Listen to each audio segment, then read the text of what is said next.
Good morning, everyone. It's Saturday, which means it's time for yet another Salty Saturday morning. I am your host, Matthew Kadish, but I shall only be responding to Mr. Kadish from now on. Oh, my God.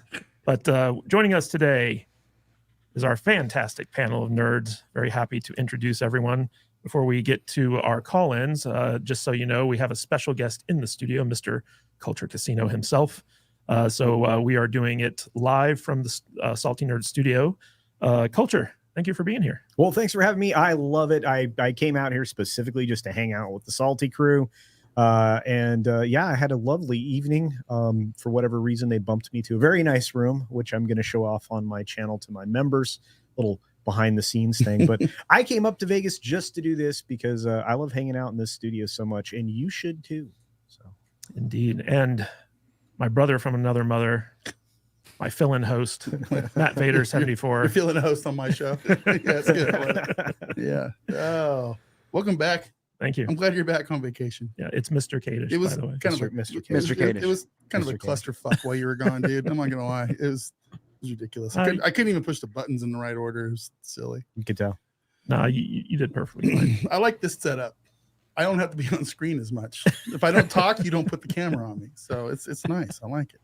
That is how it works. I can pick my nose and do all kinds of weird, gross stuff. You can show your feet off. How about don't pick your nose next to me? Wipe it on Culture sitting over here next to me. How about don't do that?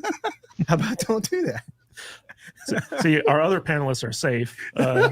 We have our LGBTQ shield back. He's here. He's queer. He's Brian from the podcast. What's up, boys? I made it so we didn't have to do the while you were gone. What's happening, guys? I wish I was in the studio, but last time I was in there, I wish I was in there just to hang out with Culture because I never met him personally. But last time I was in there, I remember Vader constantly touching my thigh underneath the table. It was real weird. Mm-hmm. Hey, wow. Get ready, Culture. Get ready, buddy. No kidding. It's fine. Hashtag me too with Vader. Anyways, I'm glad to be back, boys. Sorry I missed last week. I was in Legoland getting assaulted by prepubescent toddlers. So, wow. Okay. Good times. Seems more like a Disney thing. Yeah. But, okay. Right. You'd be surprised. By the way, fun fact, we keep getting our live streams demonetized for some reason because we just keep talking about stuff that YouTube doesn't like. Hey, I got my entire channel demonetized for complaining about Amazon. So I have love you on that one. Last week we were really tame too. We weren't, no, I guess we weren't. We talked about that kid movie. Mm-hmm. That fun kid movie. Oh, you mean Sound of Freedom? Yeah, that fun kid movie. Sound of demonetization. YouTube is all like, nope, you can't do that. Yeah, who'd have thought that talking about protecting children would be controversial? Right? It's such a hot take. Yeah, I don't know. I'm blaming Connor's. Connor's fault. Yeah, I'm uncomfortable right now. Speaking of close are you to uncomfortable, Vader? He's right next to me. Speaking of uncomfortable, I'd like to welcome Odin. Slumming it from Friday Night Tights once more, without his background shelf, apparently. How you doing, Odin? Well, other than the slightly broken shelf and Blu-rays that were scattered all across the ground, I'm doing okay. Great to be back once again. Always fun to do these streams, but a lot of people have been asking about the damage, and let's just say this way: the shelf itself is structurally sound. One of the back panels broke in half, and the Blu-rays got scattered everywhere. So that's pretty much all I know at this point. I have not had a lot of time to fix it. So, indeed. Yeah. And joining us for the first time on Salty Saturdays is Joe Esposito from the Ozone Nightmare podcast. We had the honor of hosting Joe back when Lynn Kabazinski came to visit us and had a really good time. And so we thought it'd be fun to have him on the live stream. How you doing, Joe? Good morning. I'm good because it's not yet 100 and whatever degrees it's going to be in Northern California. My AC was fixed yesterday. So trust me, I'm in a much better position than I was when I was sweating quite a bit early yesterday. So wait till the end of the month, bro. I live in California too. The end of the month when that bill comes, you're gonna be like, I could have just been hotter. Honestly, Jesus. I sweated out one night. I don't care. I'll pay. I can't handle heat, man. I just can't do it. I can't do it. I'm too big. I said the same thing until I got a $1,200 bill, man. I'll eat it. I gotta have it. I think you have a more stable job than I do. It's quite possible. All right, we want to give a shout out to all of our wonderful supporters here on Salty Saturdays. We've got, of course, our Salty Saturday superstars, Scotty Dub, Bob Dorsey, and the Astro Nerd Boy, who unfortunately can't make it to the live stream today because he's traveling. But we also have our loyalists, who are our most consistent donators, and they've already donated today, which is nice. We got the Joker Voice and Mexican Iron Man, and then of course we have our top super thankers, who are Backyard TARDIS and JT Gunn. Really appreciate it, guys. And our top supporter, Scotty Dub, gets his place of honor down there in the lower right corner.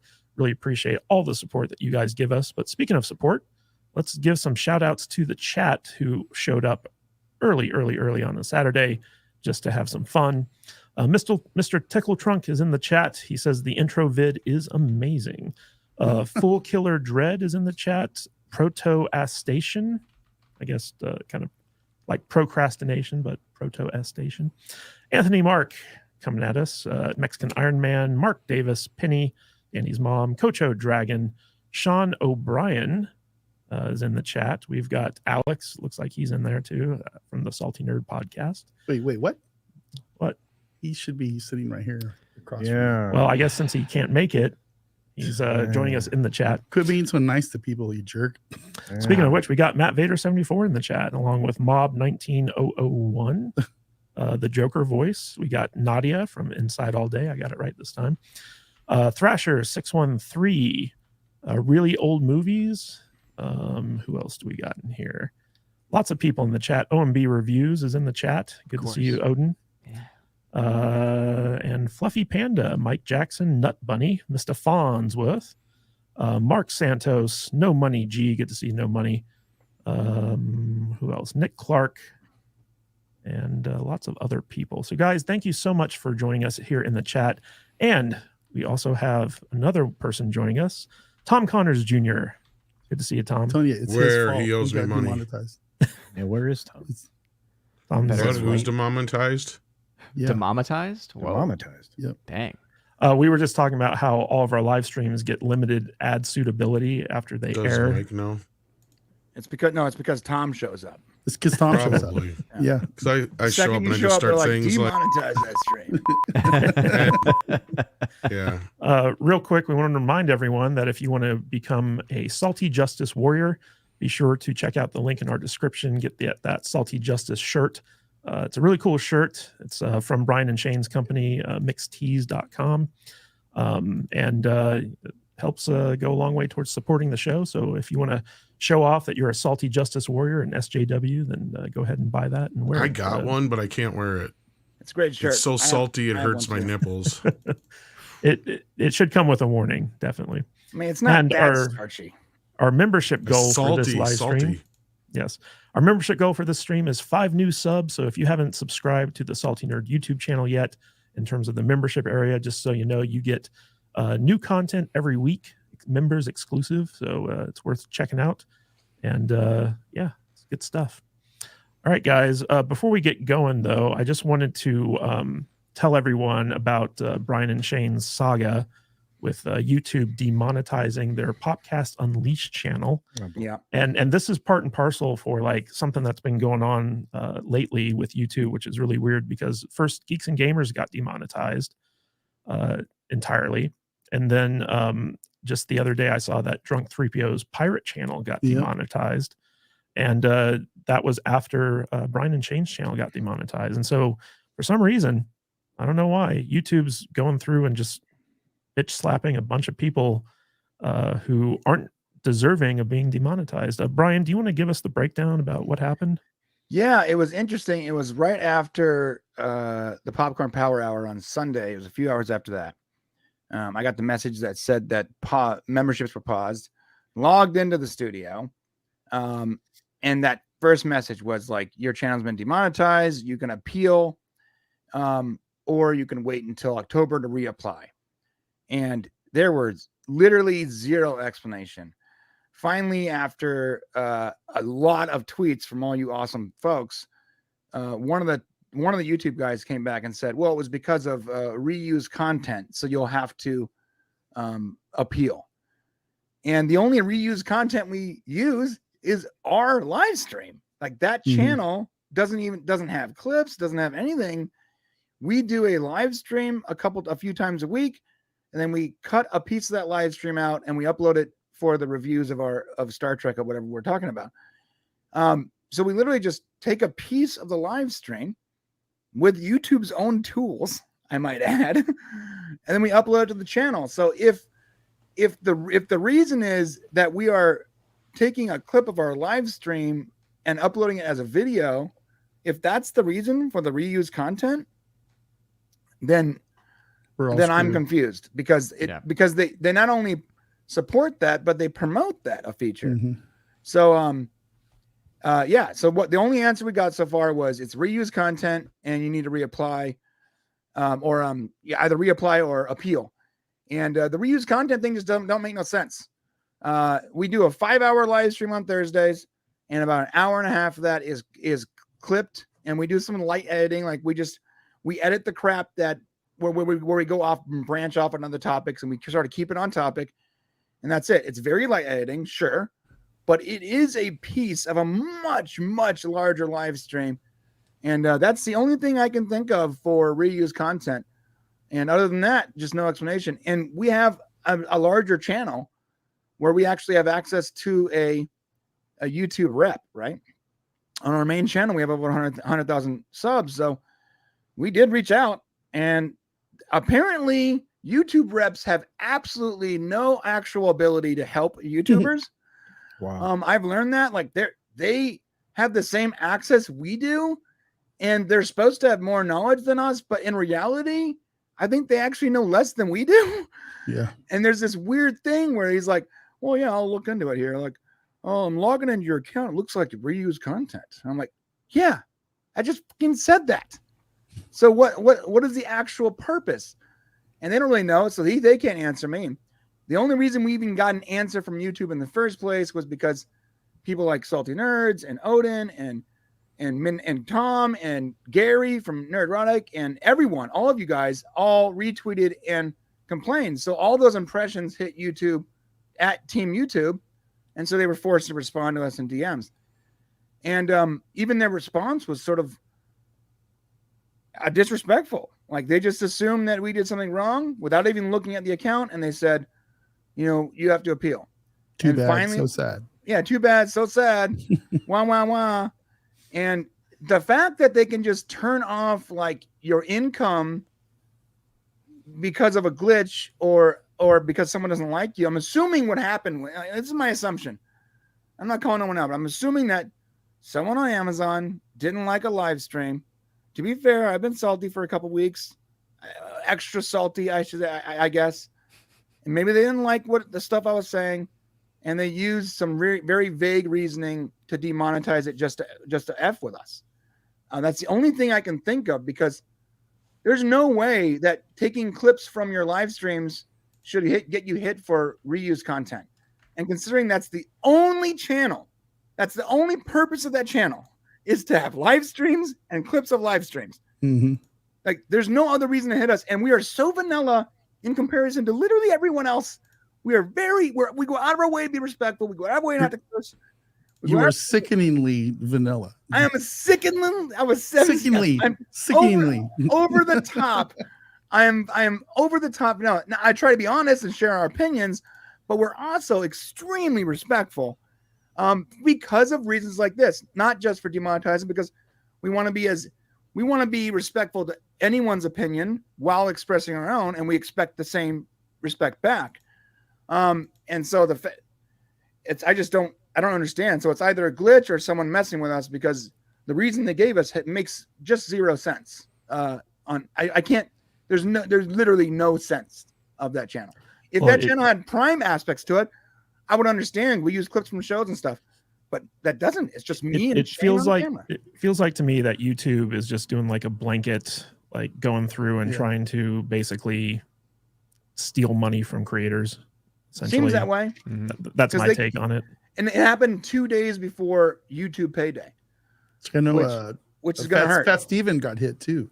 It's going to hurt. It's going to hurt. Shane Lots of people are getting hit by this. It's not like it's not an isolated incident. Basically, it's like YouTube is doing this to as many people as they can, and it just doesn't make any sense. It's like they hate money. And to my knowledge, what worries me is a friend of mine, he had the same thing happen, and he appealed almost immediately, and his appeal was denied.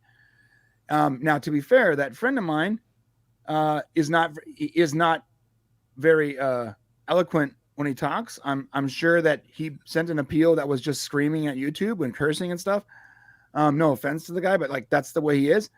So he got his appeal denied. So we haven't appealed yet because we're trying to plan our appeal correctly. Because if we don't get our appeal approved, then we have to wait until October, my birthday actually, October, to reapply, and that's going to hurt that channel because it's going to definitely make us not want to create content for a channel that has zero chance of becoming monetarily, above water. Well, you could always do what Odin keeps getting on our butts about, which is set up a third-party donation link and move the memberships away from YouTube and stuff like that. It's a lot of extra work. I don't think it's as user-friendly, but it is an option. Odin, what were you going to say about Brian's I was going to say, situation? like, the crappy thing about it, and this is why, again, YouTube sucks and why I constantly, berate them. And it's because when that happens, like, not only are you cutting off basically that revenue stream, but then also think about all the missed money from that period of time where you are demonetized, where people are watching your content. Think about how that's going to be deranking the videos that are doing well or the streams that might be going out there too. And so, to my knowledge, YouTube does not reimburse you for any of that. And so, like, it's, wait a minute, you're telling me that there was a technical mistake on your end that led to this random thing and you're not even going to reimburse because this was something that was clearly your fault and not the channel's fault? Like, that just always just ticks me off. So that's why I do push people to not just alt streaming platforms, but then also things like Streamlabs where people can go and donate if they want. And again, everyone's a little bit different, but well, I would imagine that there's many different solutions for that, or many different services that can take care of that, Odin. So yeah, I mean, it like I said, it's not a half bad idea, and I probably should do it myself. But look, one of the things that I do to avoid any of that, and I know you probably this is nothing to do with you or anything that you guys do, Brian, but I make sure I craft everything myself. I've even gone to the point now where I'm not even most of the time putting up the articles that you would normally see a lot of other channels using it when they're talking about a given issue, right? Everything I'm doing is like face to camera, conversational, referencing things that you can go out and look up yourself. Sometimes I'll provide a link. But you know what? Even when we do that on our live streams, like YouTube's able to analyze the words that we say, sure, and then like pick out stuff and be like, oh, not advertiser friendly, not advertiser friendly. So like, there's literally no avenue you can go down where YouTube won't slap you. I don't use profanity on my channel, so I don't. I mean, except for when I'm there. Well, Sunday nights, yes, thank you, Tom. But no, Sunday nights I will use bad words, but it's like that late night show. It's the one time a week where you're gonna maybe get a few, colorful words out of me and probably my panel. But it's just like I said. I mean, I'm trying to do what you were doing, Brian, because I know you guys are doing it the right way, where you refrain from using foul language or anything that's spicy. I mean, the way I look at it is like, what if my kids are watching? Yeah. So I try to do the show from the perspective that if my kids are watching, what am I okay with them seeing? And that's the way I do it. Now Shane, about an hour in, Shane completely forgets that and starts to get real spicy. If you've ever watched our streams, he starts to curse a lot and get angry. Yeah. But for the first hour, he's really pretty much on the same page with me when it comes to. And by the way, I'm not against any of that. I'm just saying I want our channel and our videos to just have that kind of atmosphere where anyone can watch, even the people that would be offended by cursing. Because there's people that are offended by that still want to watch. So I don't see why I can't substitute my words or bleep them out or whatever. Well, I do have to say real quick, Brian, that watching Shane slowly fall into the pit of sorrow on Thursday that he was in was a work of art, because I'm not used to hearing Shane F-bomb on anything. Right. By the time you guys were done with that Star Trek episode that I was listening to, it was hilarious. Which reminds me, we're not going to be talking about Star Trek today. Thank goodness. Because I realized while I was on vacation, I was very happy not watching Star Trek. So when I got back, I was like, do I really want to go back to reviewing Star Trek? That's what happened to me. I got away from it long enough that I'm like, nope, I'm not going back. Everyone Yeah, no, always that's asks like- me, why do you guys take so Nice. long to get your review? This is why. Because I know by the time we get there, we need to be so far away from the beginning of the show that it can't be like auto picked up by YouTube. Because Well, Shane's going to just start getting cursing. Yes. Oh, Speaking God. of the beginning of the show, we need to get going. But before we do, I need to call out some wonderful super chats. First of all, Mexican Iron Man for $10. The opening drinking sponsor scene is hilarious. Here is a super chat for a new shot glass for the new sponsor. So they're not a sponsor. Not a sponsor. Not a sponsor. But yeah, that was all Jude's idea to kind of do that riff on Wayne's World, where we have this company that sends us free booze because they're fans of the show. So we true. wanted to do something funny. And if you don't know what Mexican Iron Man is talking about, if you come to the live stream before the live stream starts, we have a little trailer that plays, and it was our little like Salty Nerds Don't Sell Out, where we totally sell out little sketch. A little Shady Mile tribute. Yeah, a little Shady Yeah. Mile tribute. The Joker's voice for $20. Yes, hail S&P and panel. New Ahsoka trailer. Ahsoka is now a Jedi Master to Sabine Wren. Huh? We're going to talk about that. Oh, Yeah. Dave QT low on testosterone. One man circle jerk of Ahsoka continues. I bet he has an Ahsoka real doll. Hashtag keep talking. I wouldn't put it past him. Yeah. Ahsoka real doll. He probably has a body pillow too. He's a To be weird dude. honest, if we wouldn't all mind had one of enough money, think about the real dolls we would have. That'd be okay. Slave Leia's, Orion's, Yeah. the I don't Orion know chicks from about Star no. Trek. Sure. no. I'm good I- without having yeah. sex dolls, to be honest. But I don't see a problem with it. I just guarantee saying. you, Filoni has one that he's worked with the Imagineers over on the, on the theme park side, and it's actually animated. It's anime. Has like a Yeah, voice. it walks around, Oh, you it's know, like and a- climbs into the It's tub It's with like him. an episode of Westworld. Yeah, exactly. He's got Westworld Ahsoka Oh, hanging no. out at his He place. deserves Country Bear Jamboree Ahsoka All instead. right, Give me the guys. boy. Our top supporter, Scotty Dub, for Yay! $99.99. nice. $100. Thank you so much, Scotty. We really appreciate you. Gentlemen, just walked out of Mission Impossible Dead Reckoning Part 1. Longest movie title ever. Yes. At my local and Alamo the strange Draft thing, House. he was in a plane. This film is bonkers and superb, as I've hardly expected since last summer. Tom Cruise might be a wee bit crazy, but the man is our last true movie star, and he delivers. Now, if you could just deliver pizza, that'd be a Hey, dream. stop it! Look, in Tom, you and I are going to go rounds on this, but Tom delivered. Not that Tom. Tom Cruise delivered in this film. I had a great time seeing the film. I'm glad you enjoyed it, Scotty, and I had the same experience. Same. Smile on my face throughout the end of that film. I walked out of the theater with a smile. I have not done that in a long time. It's good. Yeah. I'm Yeah, going on Monday, so I haven't seen it yet. Yeah, we're going to be going Sunday night as well, and we're going to talk about it on Tuesday. But yeah, looking forward to it. Those Mission Impossible movies, ever since they got away from J.J. Abrams, I have really been like pretty the good. second one. I didn't like any of The them. Doves. The Doves. Yeah, the how John dare Woo. you. Yeah, John Woo. Fantastic. Yeah, You said that to trigger me. You I- know I- exactly the what you were best doing. one. You son of a. What? I didn't think 3 was all that great either. I know a lot of people are talking that one up. Compared to 2, it's Shakespeare. Actually, I like 2 don't be, more. don't. I'm going to kick you off if you're going to be disrespecting John Woo on my live I stream. know, right? What's going on? I didn't. I just said the second one was better. Freaking now. doves. Actually, there's not as many doves as I remember. Oh, and I watched it the other day. I'm like, Sorry, there's only that's like right, because one or there's two pigeons. scenes. That's right, because there's more pigeons. Yeah, there's than doves. pigeons. Yeah, Yeah. there's like 1 or 2 doves. The rest are pigeons.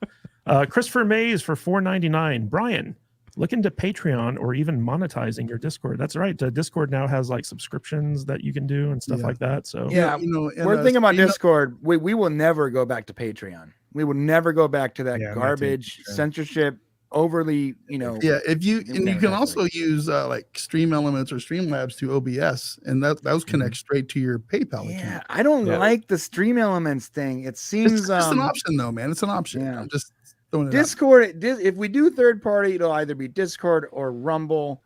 We're not going back to Patreon. We actually had a lot of people at Patreon at one point, and we ditched it for a reason. They were so restrictive and so demanding, and it's just they're really not a good unless you're like some like leftist shill. That company is not a good company for you to be with. I'm going to stay away from Patreon and probably, I set it up, never turned it on. I've done that a couple of times with these payment systems, and I'm concerned that PayPal has done some very shady things in the past too. So just dealing with them is kind of iffy. And And- Yeah. Subscribe Star too, right? Isn't that a similar? Yeah, Subscribe Star. Yeah, you know who uses that is Comics Division. Right. Yeah. Another one is Locals. I know that I Ryan use that Channel too. uses Locals as well. Yeah. But look into that, Brian. Price of Hey. Reason for $2. Good day, gentlemen. Good day, sir. Well Good day done to on you. your latest video. It was a lot of fun to watch. Yeah, and we also have a new member, REK Films Montana. Nice. So that's 1 out of the 5. We need to get 4 more on that one. So There you go. really appreciate it. But okay, so we're 26 minutes in. And I know that there's always those commenters who are like, man, you take a long time to start the show, blah blah blah. But we're gonna You get haven't to watched Friday Night Panelists Lights if right you think that. Oh You boy, have not watched Friday Night Lights Friday if you Night- think that. You get they take 15 minutes before they get through one person's intro. Okay? This is true. Well, I try to keep things moving. So real quick, we're gonna start things off by doing our very first topic, which is Nathan Fillion has been cast as the new Green Yes. Lantern. Why is that And, L not capitalized? That just bothers me. Sorry, the OCD is real. But yeah, so basically we have this coming up from the Los Angeles Times, and man, this isn't working. I feel like I'm Matt Vader right now trying to figure out how this Welcome to my world. Dang. sir. Okay, Also, there we go. Alex is saying, "Let me in." I don't know where he is, but He's sitting in front of me now. Yeah, Alex Oh. has joined the live stream, but you got to give me a chance to do the intro. never. All right, so Emerald Knight Nathan Fillion is cast as Green Lantern, which is really cool. So this was kind of like a surprise shout out from James Gunn, who is in the middle of casting the new Superman movie. And he basically said, like, hey, there's going to be Hawk Girl, there's going to be Mr. Terrific, and there's going to be Green Lantern, the Guy Gardner Green Lantern. And as you know, DC is also doing a Green Lantern TV show with Hal Jordan and I forget the other guy's name. But so people were asking, how's this casting going to affect that show? And he's like, oh, Nathan Fillion's going to be Guy Gardner throughout all of the DCEU. So like, he's basically like kind of locked down this role, and the fan base for DC has been very open to it because everyone loves Nathan Fillion. Everybody loves him. Everyone loves him. Everybody. Exactly. Yeah. Okay, that may be true, but is that going to work out like age-wise? So real quick, before we get into this, I just want to welcome our fearless leader, Alex from the Salty Nerd. Hey everybody, He sorry I'm late. appears. I had to help a little old lady move an apartment. You're such a nice guy. You're a nice boy. It You moved the took whole longer than apartment? anticipated. Wow, good work. Yeah, no, literally the entire thing, and they have Alex is a lot of Superman. stuff. It took way longer than I expected, but I'm here. And my mom greatly disapproves of your beard. It makes me so sad. Genuinely, it makes me really sad. She says you look better without it. I Oh, disagree. You look good. You look good, man. Yeah, It's, Thanks, starting- Evan. it's actually starting to fill in. It's Like, getting there. Yeah. This is weak, but the rest of it's still okay. Yeah. I'm waiting for Is the it starting to chat Nathan Fillion? Yeah. Wow. Trying to get us back on track here. All right. every week we get the comment that says we're just a bunch of neckbeards. So you know, I shave mine. welcome. I do. Well, I my shave neck's my clean. I shave my neck. I too. don't you have even to, have yeah. a neck.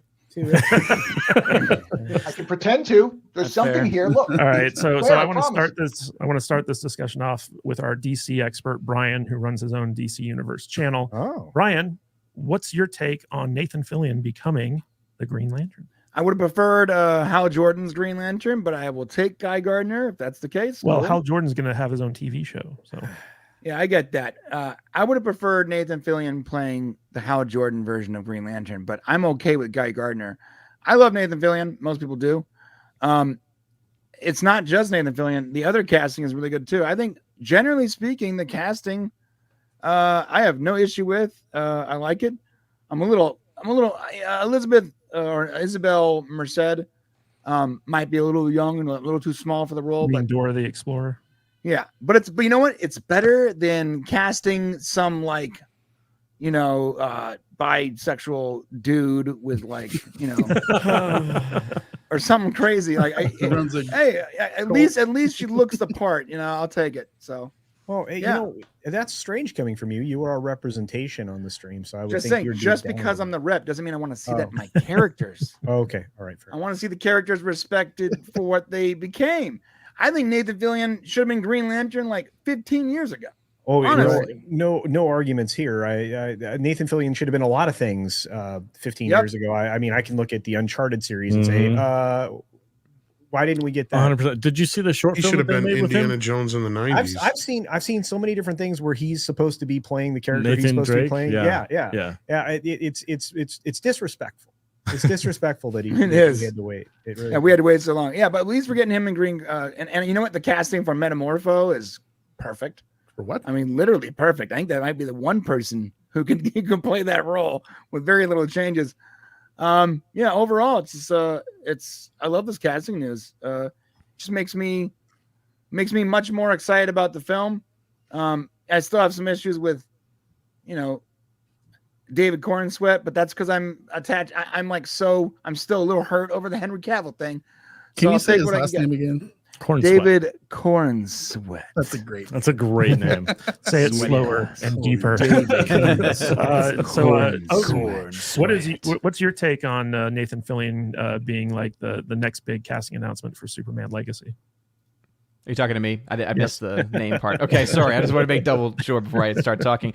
I think it's great. I love Nathan Fillion. I've been a fan of his ever since I discovered Firefly and then Serenity. This was during that time in my life when I had Katrina push me out of my house for several months and stuff. So it was like Nathan Fillion was like, again, everyone has their captain. He was my captain for a very long time because of that very reason. And so I think that's great. Also, I did not realize that the same actress that was the real life Dora the Explorer in the Dora Explorer, because that movie, say what you want about it. Like, I actually went to go see that movie because, again, I'm a movie reviewer and that's what I do.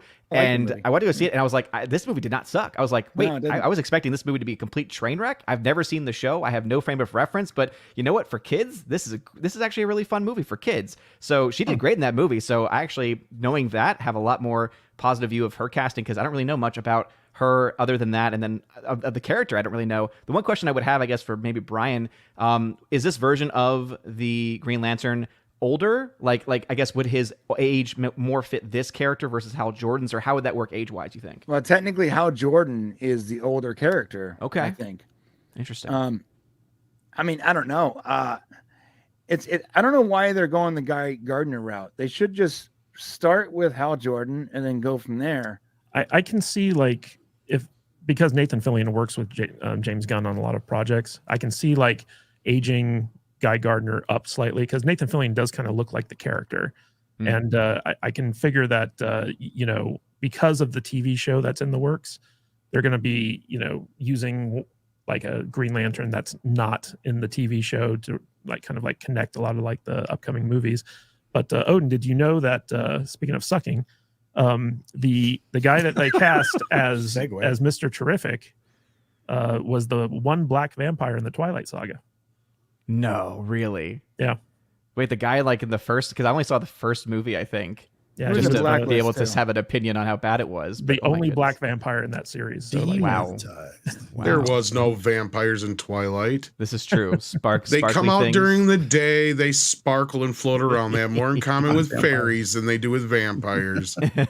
Prove me wrong. Yeah, No, that's absolutely true. So I want to get to Joe on this. Joe, what do you think about this casting decision? Does it make you any more excited to see the Superman Legacy movie?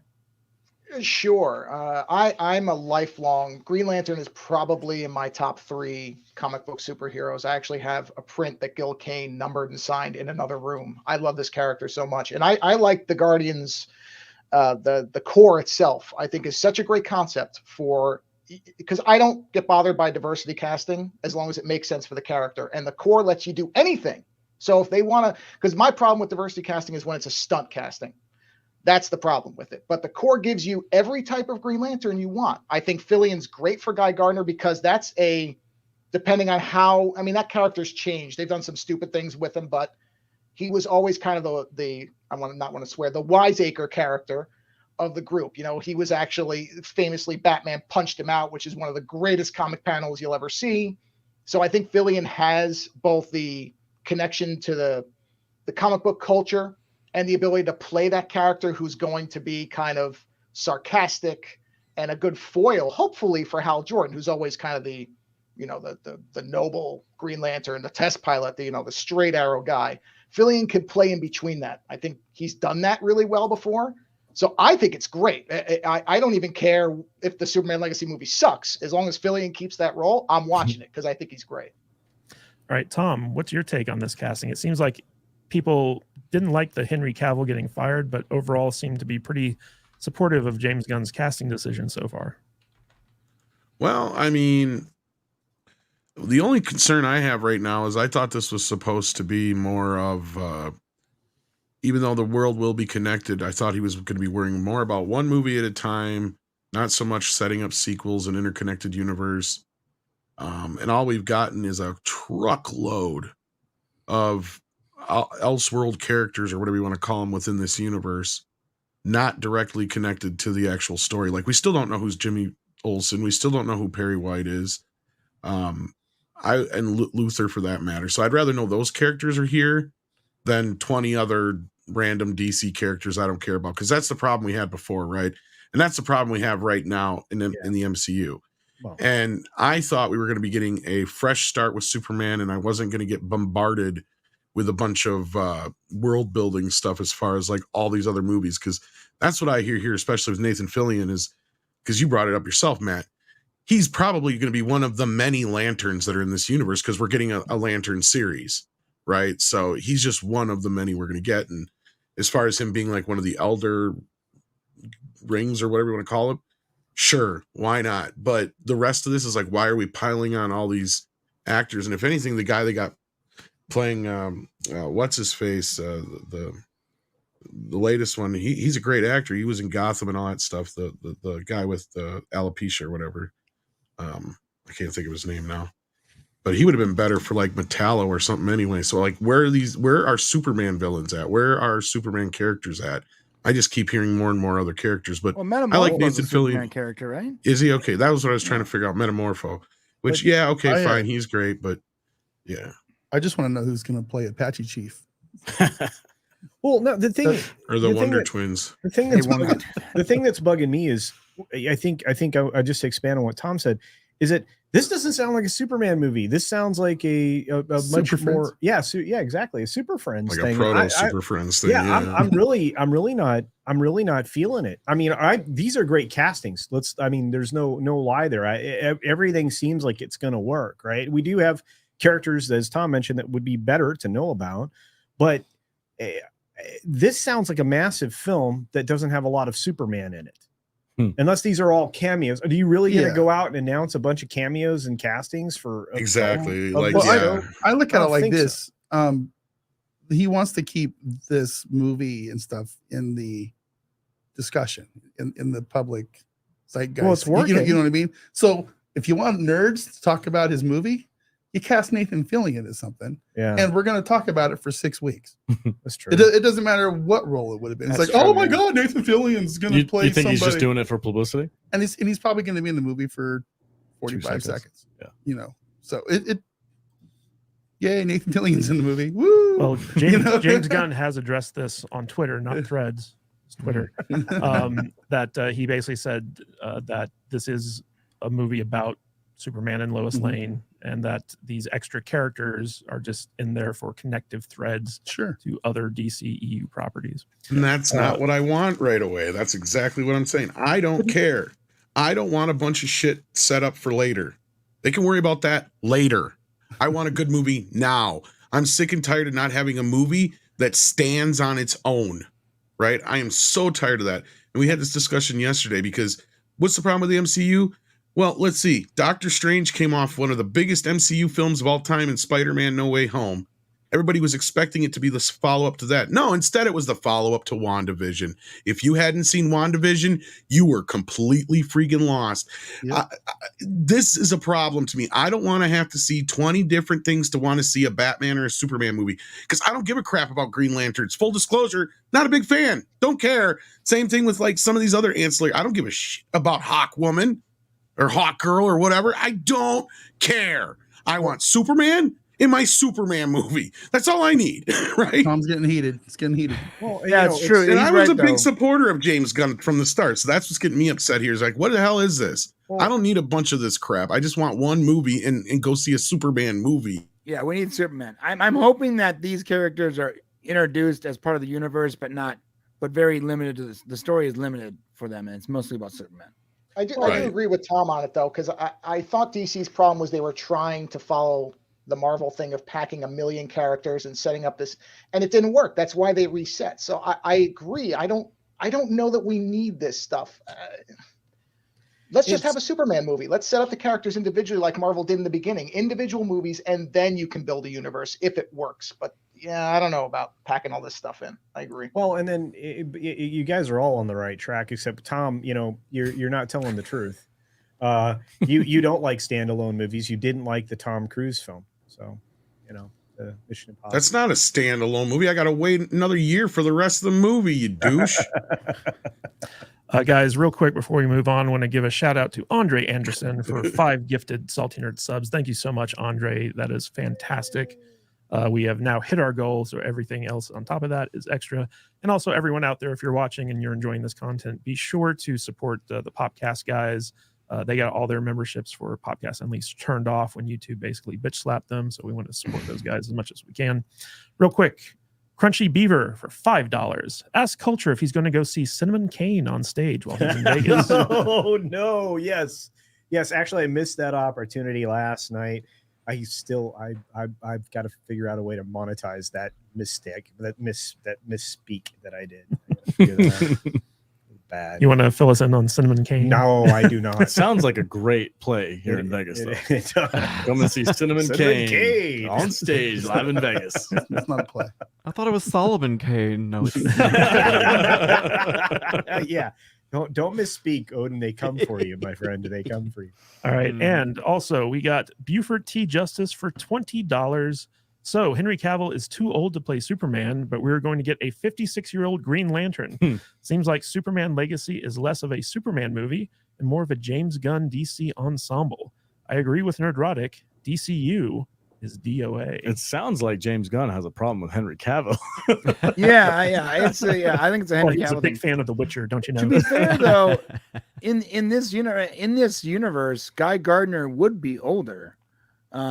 That's why I think more fans are so used to Hal Jordan being that original character, but they would have gone with Hal Jordan, and plus Nathan Fillion voiced Hal Jordan in the cartoon, so it would definitely fit better with fans. But when it comes to Guy Gardner in this age of DC Comics and this universe we're in, he would be an older guy. He wouldn't be the young Ryan Reynolds character. Well, that's because in the TV series, I bet Guy Gardner, like I said, will be more of an elder Green Lantern, where they'll have somebody else be the main focal point. I bet. Right, because Tom, Hal Jordan was from the Crunchy 50s, right? For $5. He says, "Calm down, Tom. It'll be okay." It will be. It'll be fun. My head's about to explode. Everything's You know what, Brian? I'm going to ask you this. I'm curious. Brian, do you think they're going to use Guy Gardner as a replacement for, I don't remember what the big purple trainer guy was for Hal? If they want to swap, maybe they'll swap him out as Guy will train Hal instead of, I cannot think of the character's name now. I know who too. I know. Yeah. That's a plausibility. I mean, interesting idea if they do it. I wouldn't mind that. That's not bad. They might, but then who are they? Well, no. Why would Guy Gardner be training Hal Jordan? If they can change, they change stuff around, so they may have it where Guy is more established. I don't know. They may move his timeline a bit. They can shift things. I mean, I guess it could be Guy Gardner training John Stewart. I could be sure.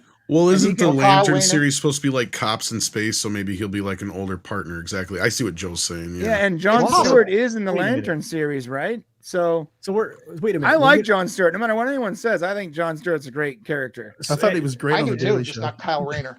Yeah. Well, yeah, no. F Kyle Rayner. Screw that guy.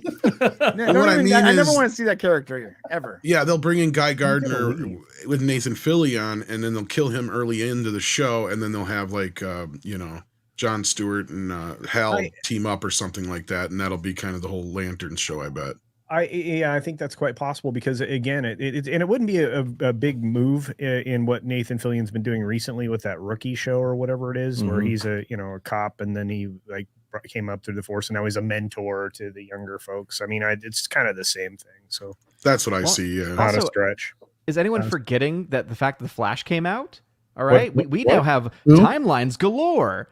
Oh, yeah. Nobody cares about that, Odin. Still haven't seen Oh. it. Can we I've forget the seen Flash it. came out? No Can one we else has. please forget? I really feel like they should have used the Flash to sort of just like collapse all the different timelines. And just, But let's that would just allow start for Hal fresh. Jordan to be trained by. The Flash Yeah, is I so wouldn't. bad. I would not like it. How Jordan can't be trained by. I'm sorry. I'm just gonna say this. How Jordan cannot be trained by Guy Gardner. This doesn't work. In a Doesn't work multiverse, that it way. could. Just don't do that. Yeah. Why would he? Why would he? Why, I there's so many other things. I would have preferred for James Gunn to do like a Crisis on Infinite Earth things just to wrap up the Snyderverse and launch something new. But speaking of new stuff, let's talk about the new Ahsoka trailer. Ahsoka Do trailer we number have 2 to? came out, and I think it's pretty much universally being panned. It's just like not good. So I want to start with our fearless leader, Alex Hey. from the Salty Nerd. Oh, I don't know. I have no dog in this race. Get for salty. Ahsoka. I don't care. I'm so done with Disney. I'm just over it. Whatever you're gonna do, I'm probably not gonna watch it anyway. Doesn't matter. I like Rosie. What's her name? Dawson. Rosie O'Donnell? Rosie O'Donnell. Yeah, I like Rosie O'Donnell. No, Dawson, whatever her name is, who's playing Ahsoka. She's cool. I like the character's neat, but these shows from Disney are just so like, ugh. It just like bums me out to see these things. Like I noticed some people were talking about the trailer, how everybody's costumes look like they came out of freaking Kmart, like day one. They're Yeah. freshly pressed. They're all like nice and colorful. They look like they're just all happy-go-lucky people. Remember when Star Wars was like gritty and you're like, oh man, this place is old. Like this is a lived-in universe. It's not like that anymore. Everything's right out of the box. Like somebody just unwrapped the plastic and put the action figure on screen. I just don't care. What are they going to do? They're going to change the sequels with the World Between Worlds? Probably not. Probably not. So Vader, you were actually kind of excited when Yeah. the first trailer came out. What's your take on the second trailer? I was really looking forward to Rebels season 5. mhm. I mean the Ahsoka show, but now it's not so much. It seems like they're just really leaning into more of that forces female nonsense. I want a continuation of the show. I don't need to see Sabine becoming a Jedi when she's 40 years old or whatever she is now. It just it doesn't make any sense to me. I mean, yeah, I'm still curious and interested a little bit, and it's only because I was kind of in with the Rebels show, because this isn't a continuation for of, sure, of yeah. that story. They're looking for Ezra and Thrawn and all this kind of stuff, but they're just gonna they're just gonna destroy the heir to the Empire. Yeah, I was just saying they're going to use Heir to the they're gonna use Empire. Rebels characters to do Yeah. it, and Mhm. you know They're going to it's stand on the just- shoulders of geniuses and take the next and step, and they're not going to earn It's just Filoni, Yeah. back in the corner, playing with himself and his characters. So it's just Culture, what was your take on the trailer? Angry Feminist Jedi, the TV show. Yeah. I mean, it just I have no interest in this. I look, as much as I enjoyed her appearance in the Mando thing, and the fact that maybe we were getting rid of this stupid Baby Yoda gizmo at the end of the thing. it. I was like, okay, well, that's great, but you can't build a show around her fairly because of the things that Vader pointed out, which is this is a fetish Mhm. for Filoni. So I mean, this is the fetish verse at this point for me, and that's what the Ahsoka show is going to be. Whether or not it may be, a continuation of something that was better, or it stands on the shoulders of much better material. You're gonna have people like me that are going to be just disappointed before it even gets going, and that's you've put a lot of weight on a show unnecessarily by doing that, by saddling it with all that history, all that quality. Mhm. Oh, they name It's- drop it, Heir yeah. to the Empire, Yeah. like right in the the trailer. trailer. Like, yeah, they're Yeah. gonna. Or say the name. They say the name. Yeah. It's very weird to me when I'm more interested in the Star Wars stuff, that I'm more interested in what happens with the next season of the Bad Batch There you go. than I am of this show. Yeah. The Bad Batch, and people are going to disagree with me, but there's some pretty good storytelling going on If you can go through the bad episodes and pick out the good ones, there's some good stuff going on in that show. They're fleshing out some interesting themes and stories over there. But and it's new with characters that we aren't familiar with. Right. You know what I mean? So it's an interesting thing. It's also less heavy-handed with the messaging and everything else. I think that's well. Let me go to Joe on this one. Joe, what was your take on the brand new Ahsoka trailer? I mean, I'm pretty neutral on the whole thing. Disney has continued the destruction of Star Wars, just like George Lucas did when he made the prequels. If you want to talk about things that are shiny, I'm sorry, I don't care. Basically, there's 3 Star Wars movies, and they're from way back, and everything after that has just been a slow decline. So he's not wrong. Is not new. He's not wrong, ladies and gentlemen. He's not wrong. I get yelled at all the time for saying shit about the prequels. Everyone has this weird rose-colored glass about the prequels. They were not good. They weren't good. No. I know, and that's what I always remind people is like, were you alive then? Like, and I don't honestly, I don't care if you like them. That's great. I'm just saying that it's not like Star Wars just started getting bad recently. It's been getting bad since after the first 3 because it should have just ended there and been done. However, I love Thrawn and I love Heir of the Empire, so I'm going to go in and just have a dead middle expectation. If it sucks, what else is new? If somehow they make it good, it will likely be on the shoulders of Thrawn and how well he's done. Because honestly, I won't care about anything else if Thrawn's right. I really won't care if Ahsoka is juggling lightsabers while Sabine is doing a burlesque with the Twi'lek. Well, I don't care. None of it matters. That might be fun, though. It might be great. And maybe this will play into the Finishverse. But I just want to see Thrawn done well. And if that happens, I don't care. I mean, the Baby Yoda thing to me was one of the worst decisions I've ever seen. So I'm like, I'm with you. I'm with you, Joe, because I think a wonderful episode title should be like the Twi'lek Tryst, where you get a couple different, Twi'lek on. I'll Twi'lek watch it. Action. There you go. You know, and if Thrawn's throwing blue dollar bills or something as his eyes glow really red, I'm in. I'm going to watch it. So we're good. I literally, though, without the joking, I'm neutral on it. I don't have any expectations for it. So it can only surprise me if it's good. If it's not, well, just put it on the pile of stuff that isn't Star Wars anymore. And what do I care? I'll go watch the original 3 and I'll be fine. Yeah, that's how I feel about Star Wars here for the last 5 or 6 years. It's like I just don't have any expectations anymore. Yeah, we're shocked when it's good. It's like we're like, hold on, guys, was that decent? It was all right. It was okay. Yeah. Therefore, that means it was good. You know, but there's this. Yeah, I don't know. That's actually what's happened to us, right? It was the bar is so low now. So low. It's like, what do you mean? Andor wasn't like awful? If I don't want to just turn it off, then it must have been okay. I guess. Yeah. So Odin, you know, you and I go way back, taken down on Star Wars. What was your take on the Ahsoka trailer? I noticed that all the men in the trailer were bad guys and all the women were the strong female heroes.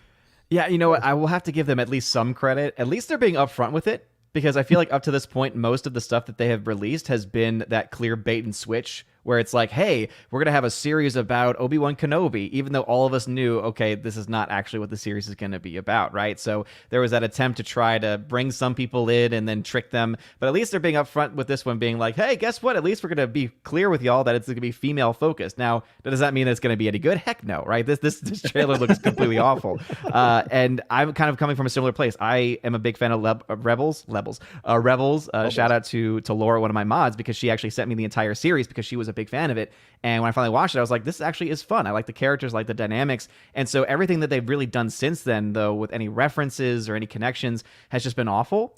And so I just have no desire to really see what they do, because also going back to the Rebels connection, it makes no sense whatsoever and not that they really care about canon. I mean, they've clearly just been like, screw canon for years now, but it makes no sense for Ahsoka and for Sabine to be in this universe with her somehow being trained to be a Jedi. Like, again, that just logically within the universe that's already been set, that does not make any sense whatsoever. In addition, trying to then bring in Heir to the Empire, which I agree. If you've never listened to the audiobook especially, again, the books are great, but the audiobook, I think, with Mark Thompson doing the voice is just phenomenal. Yep. And it's also sad because if you listen to the original series, the voice he does for Thrawn versus what it became in the show is just night and day, and it's so much more menacing coming from Mark Thompson's version of it. So yeah, I'd say I'd rather reread and re-listen to Heir to the Empire and rewatch Rebels than see whatever conglomeration of crap they're going to put together with this show.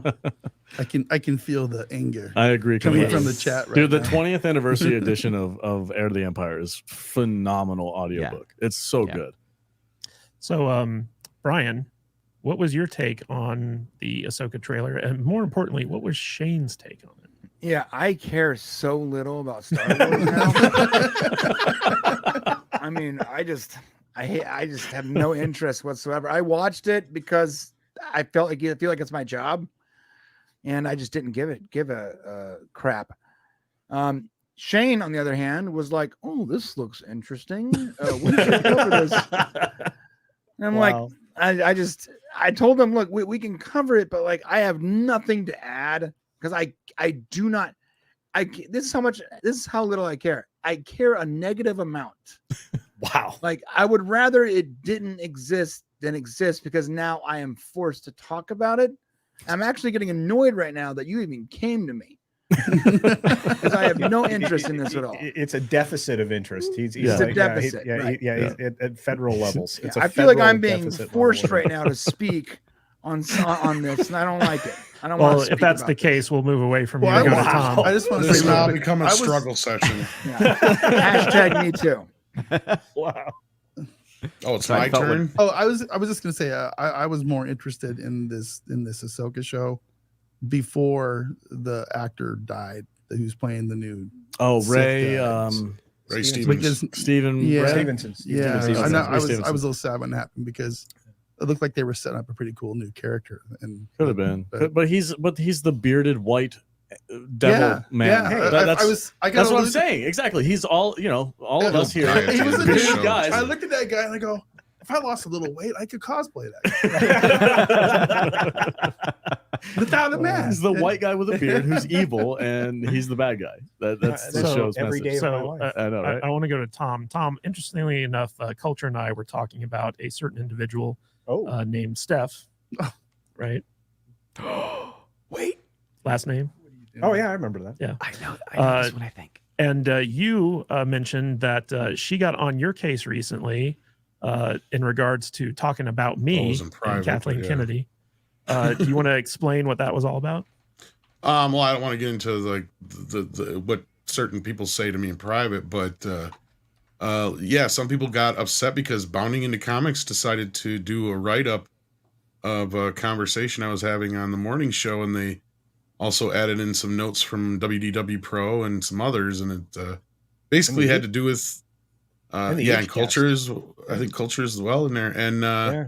yeah, basically it's the part where I was talking about how we've been hearing for a while that Favreau is just not persona non grata. I mean, he just kind of pieced out, you know, and you can kind of see the proof in the fact when he said, you know, I was left with what I had to work with after Gina was fired, and I wrapped all those storylines up. And, you know, when they were talking about what was to come, it was all Dave, and very little John. And Dave Filoni is the one who's directing the upcoming movie, not John. Dave Filoni is the one who's behind this Ahsoka show, not so much John. So, and I mean, I haven't heard John's name associated with it at all, really. So at this point, it's pretty obvious that Favreau's not even around. And I mean, this is bad. I mean, this looks like a fan film. I almost thought it was fake at first until I saw Rosario Dawson, and I almost had to go like, wait a minute, is this like a fan thing where people have like recut other stuff? Because this doesn't even look like Star Wars. You guys are right. Like, I mean, I'm just watching this and I felt like Jeff Goldblum. I'm like, were you gonna have any Star Wars in your Star Wars show? True. It's so true. Points for the Jurassic Park reference. That's right. You know, I mean, that's what I felt like. I mean, and it did. It felt like bad cosplay. And it's shot horribly, and it just doesn't feel right. And this could have been a cool show, like maybe way back before they had, you know, just shoved so much crap down our throats. Because I could see fans getting excited for some of the badass women in Star Wars, you know, teaming up Ahsoka with the characters from Rebels, and then maybe even throw in Mara Jade in there. You could have done that too, and done something with RJ, that that's character. what I was thinking. Have they And I'm I like- think touched what that a great character at all? Not in Not in live action. No, in Disney's any way, never no. touched No. Mara Jade. No. That's Yeah. so Now, crazy. God forbid they not have Luke be ambiguously bi. Because or is it because she's a redhead and they can't have redheads in Star Wars? What was that? Yeah, what was that's a that big skit? part of it, I think. Ambiguously gay duo, or The ambiguously Ambiguously gay gay duo. duo. Oh no, that was Wedge and Ace and Porkins Gary. when they went on vacation. Wedge and Porkins on vacation. No, that's a thing. And there's a comic book where they're like For real? they go on a gay vacation. Oh my god. It's wild. But this is the Disney think I'm problem, right? joking. I mean, this is what we're talking about. Is Disney doesn't allow anybody to have an artistic voice. There's no actual risk taking. There's nothing. It has to be generic, streamlined. Put it on a cup. Put it at an attraction at one of the parks, and you can't possibly do anything that somebody might go, oh, well, that's different. No. It has to be something where you can put a person in a suit, wave at the little kids, and walk around a park. And if it's not that, they don't care. They just don't have no interest. Well, I mean, to be fair, in their defense, they have a hard time with face characters now because they can't use their politics on them. So they really do like helmets and things like that when they're doing character situations in their theme parks, because then you can have an ambiguously gay character all the time because you can't tell. Well, what gets me about the whole, I guess, Star Wars fandom nowadays, and I guess it's always kind of been like this, but there's like a certain subsection that gets angry with people who have inside sources because their inside sources are better than other people's inside sources. And people are pretending that they have inside sources, and then they attack the real inside sources. Yeah, it's like I'm this not weird, gonna get into all that. this weird thing. And I gotta say, Tom, like you guys over at Midnight's Edge, for as long as I've known you, have dealt with all the news that you guys report with integrity. You check your sources, you vet your sources. Like when I hear stuff from Midnight's Edge, I'm way more inclined to believe it than when I hear stuff from like Mike Zero or something like that. Well, clearly, but like, yeah, no, I was like, that's a real low bar. That's a real low bar there. Yeah, I'm with Alex on that one. But like, no, like it's just, I appreciate it. And yeah, we do the best we can, and we hear a lot of stuff we don't even report. In fact, like I remember hearing about the Luke Skywalker coming back thing. I didn't believe it. That's like, it's like, I don't believe that. That's bull. Even though we heard it from a couple different people, even Drunk 3PO was out saying it, and some other people, and it's like, I don't believe it. Well, but that goes with the recent article that Pounding Into Comics put out, where I'd said, Favreau had kind of been pushed to the side, and I went through the whole timeline basically. And I mean, you can believe it or not, there's certain interviews that back a lot of that timeline up. The proof is kind of in the pudding, especially with the quality of Book of Boba Fett and Mandalorian compared to the first two seasons of Mandalorian.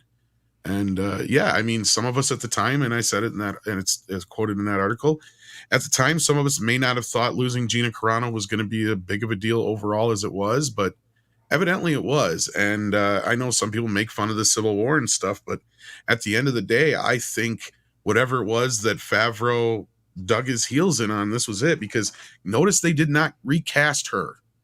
Well, that's the big thing. Like they could have just simply recast her and nothing could have changed, right? That would have fixed all of Favreau's problems. But the problem there is he wrote this character specifically for Gina Carano. She was setting up 2 or 3 other shows through her, and all his plans went in smoke the moment she was fired. Yeah. And not to repeat what we've said before, but that's actually the point at which everything got derailed. Yeah. I mean, it literally was, because he had creatively built an entire framework around where he was headed, and he had one of his major pieces removed from that equation. And I honestly believe that really was that point. What Civil War or whatever you want to believe with any of that, that doesn't matter. What you can see visibly, just observationally, right, is that changed the direction of everything that was to come. And it probably also, it popped his balloon of creativity, inspiration, and motivation, I think, is what happened. Yeah, and real quick, guys, I just want to get to some super chats here. JT Gunn, Late Night with Cat for $2. I am done with Star Wars. Fetish Wars? Yes. Done properly, I'm interested. Done properly. There's a category for that. You can find it online. Yeah. All right. Mr. Tickle Trunk for $5 Canadian. When Culture Casino leaves the studio today, don't forget to use a roller and vacuum the floors, or you'll be finding loose hairs on you for months. It's true. It's true. I have the brush right over here. I could actually brush my hair. It's like a dog. Yeah. And we have a super sticker from Whiskey Jack for £1.49. Like how I did that. You know those little sticky roller things you have to follow culture around. Just say £1.49. Why do you? Because I like to show people how smart. He wants to sound smart.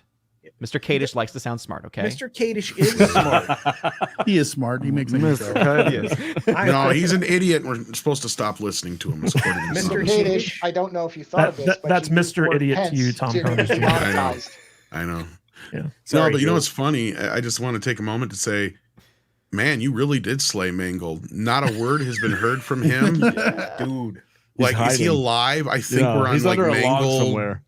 We're on Mangold Watch 2023 because the man hasn't been seen since Indiana That- Jones dropped. Actually, there was a Tweet. funny reply a couple days ago when that news came out about Elon Musk's glass house. He responded with just capital letters, ha ha ha ha ha ha, because of the Glass Onion movie, which I thought was funny. Oh, jeez. Yeah, all I know is that tweet aged so well. I mean, I keep going back to that, going, "Wow, this thing is just glorious." He said what everybody was thinking. Yeah. Like Spielberg's not involved. What? Yeah. Kathleen Kennedy's in charge. What? How old is Harrison Ford? Yeah. So And- Mr. Tickle Trunk for $5 Sorry, I just wanted Canadian. to point that out. Can't wait for crispy crackers on D+. They're stretching the hour Luke wasn't home into a 5-season family comedy about his parents and their deaths. Oh, man. What? Is Okay, that I'd watch real? that. I'm sorry, I'd watch How that. do- If it's a comedy about them dying, burning up, I'm watching it. I want That no. can't I, be This is all your fault, actually, bro. that's what I want. Yeah, I want that 5-hour mini series of Uncle Owen and Aunt Beru getting like toasted. I think that'd be fantastic. We could do a mini series. What's that? Troops. Remember Yeah, that? It was like a cop yeah. trip It was so up. great. Yeah, That was so- hilarious. Yeah. Brew, I'd I watch said we that. should have just buried the kid in the sand and leave him for dead. But oh, no. These are No, these you said, I see some good in him. These we can't make our blaster hits too precise because we want this to look like Sand People. So we're gonna stage this murder. Mhm. You know, it's- His So, dad true was a crime drama. loser. The kid's a loser. Now he got us killed. Good job, Brew. Good So job. whiskey was his Jack aunt for and £2. uncle. All roads lead to Geode, everyone's Yes. favorite navigator. No. Hey, that show's gonna rock. Come on, come on. All right, we got another Mr. Tickle Trunk for $5 Canadian.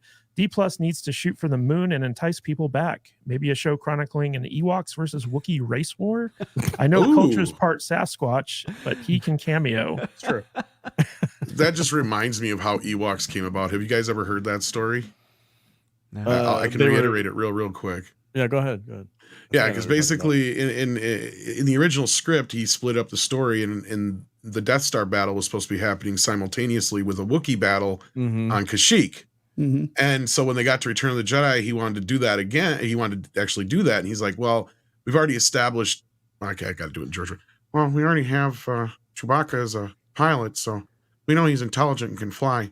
So I really wanted this like indigenous tribe race, so that we could have them overcoming the overpowering the technological empire, and so we couldn't have Wookiees, and they're tall and they got long hair. So I said, well, what if we cut them in half, give them short hair, and call them Ewoks, which is literally just Wookiee with the E flipped in front.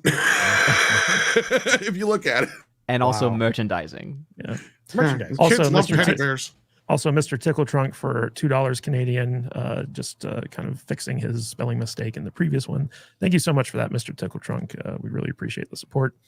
And before we get going to our next discussion topic, I just wanted to say that we are live streaming on Facebook, Twitter, YouTube, Rumble, Kick, and Odyssey.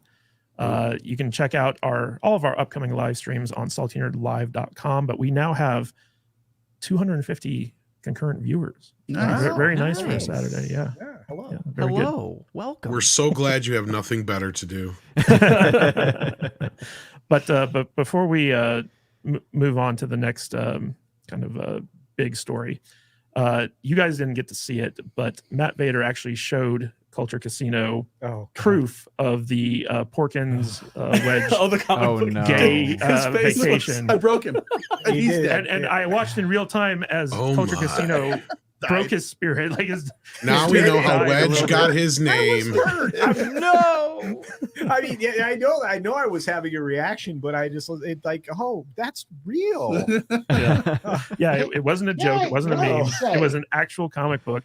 But that leads us into our next story, which is basically Snow Woke and the Seven Diversity Oh Hires. my gosh, this was the most hilarious news of the day yesterday. good. Yeah, I mean, like this kind of like blindsided a bunch of us when it first came out. I'm trying to pull up the In that we thing couldn't here, but- believe it was real, and then we wanted to know more about like what it actually Oh, was. I knew it was real. And I even predicted the outcome. Remember that culture was there. Let me Yeah. Go set ahead, the stage finish a it, little sorry. bit. So basically, you know, Disney's been doing these live action remakes of their classic properties. We just got the race swapped Little Mermaid.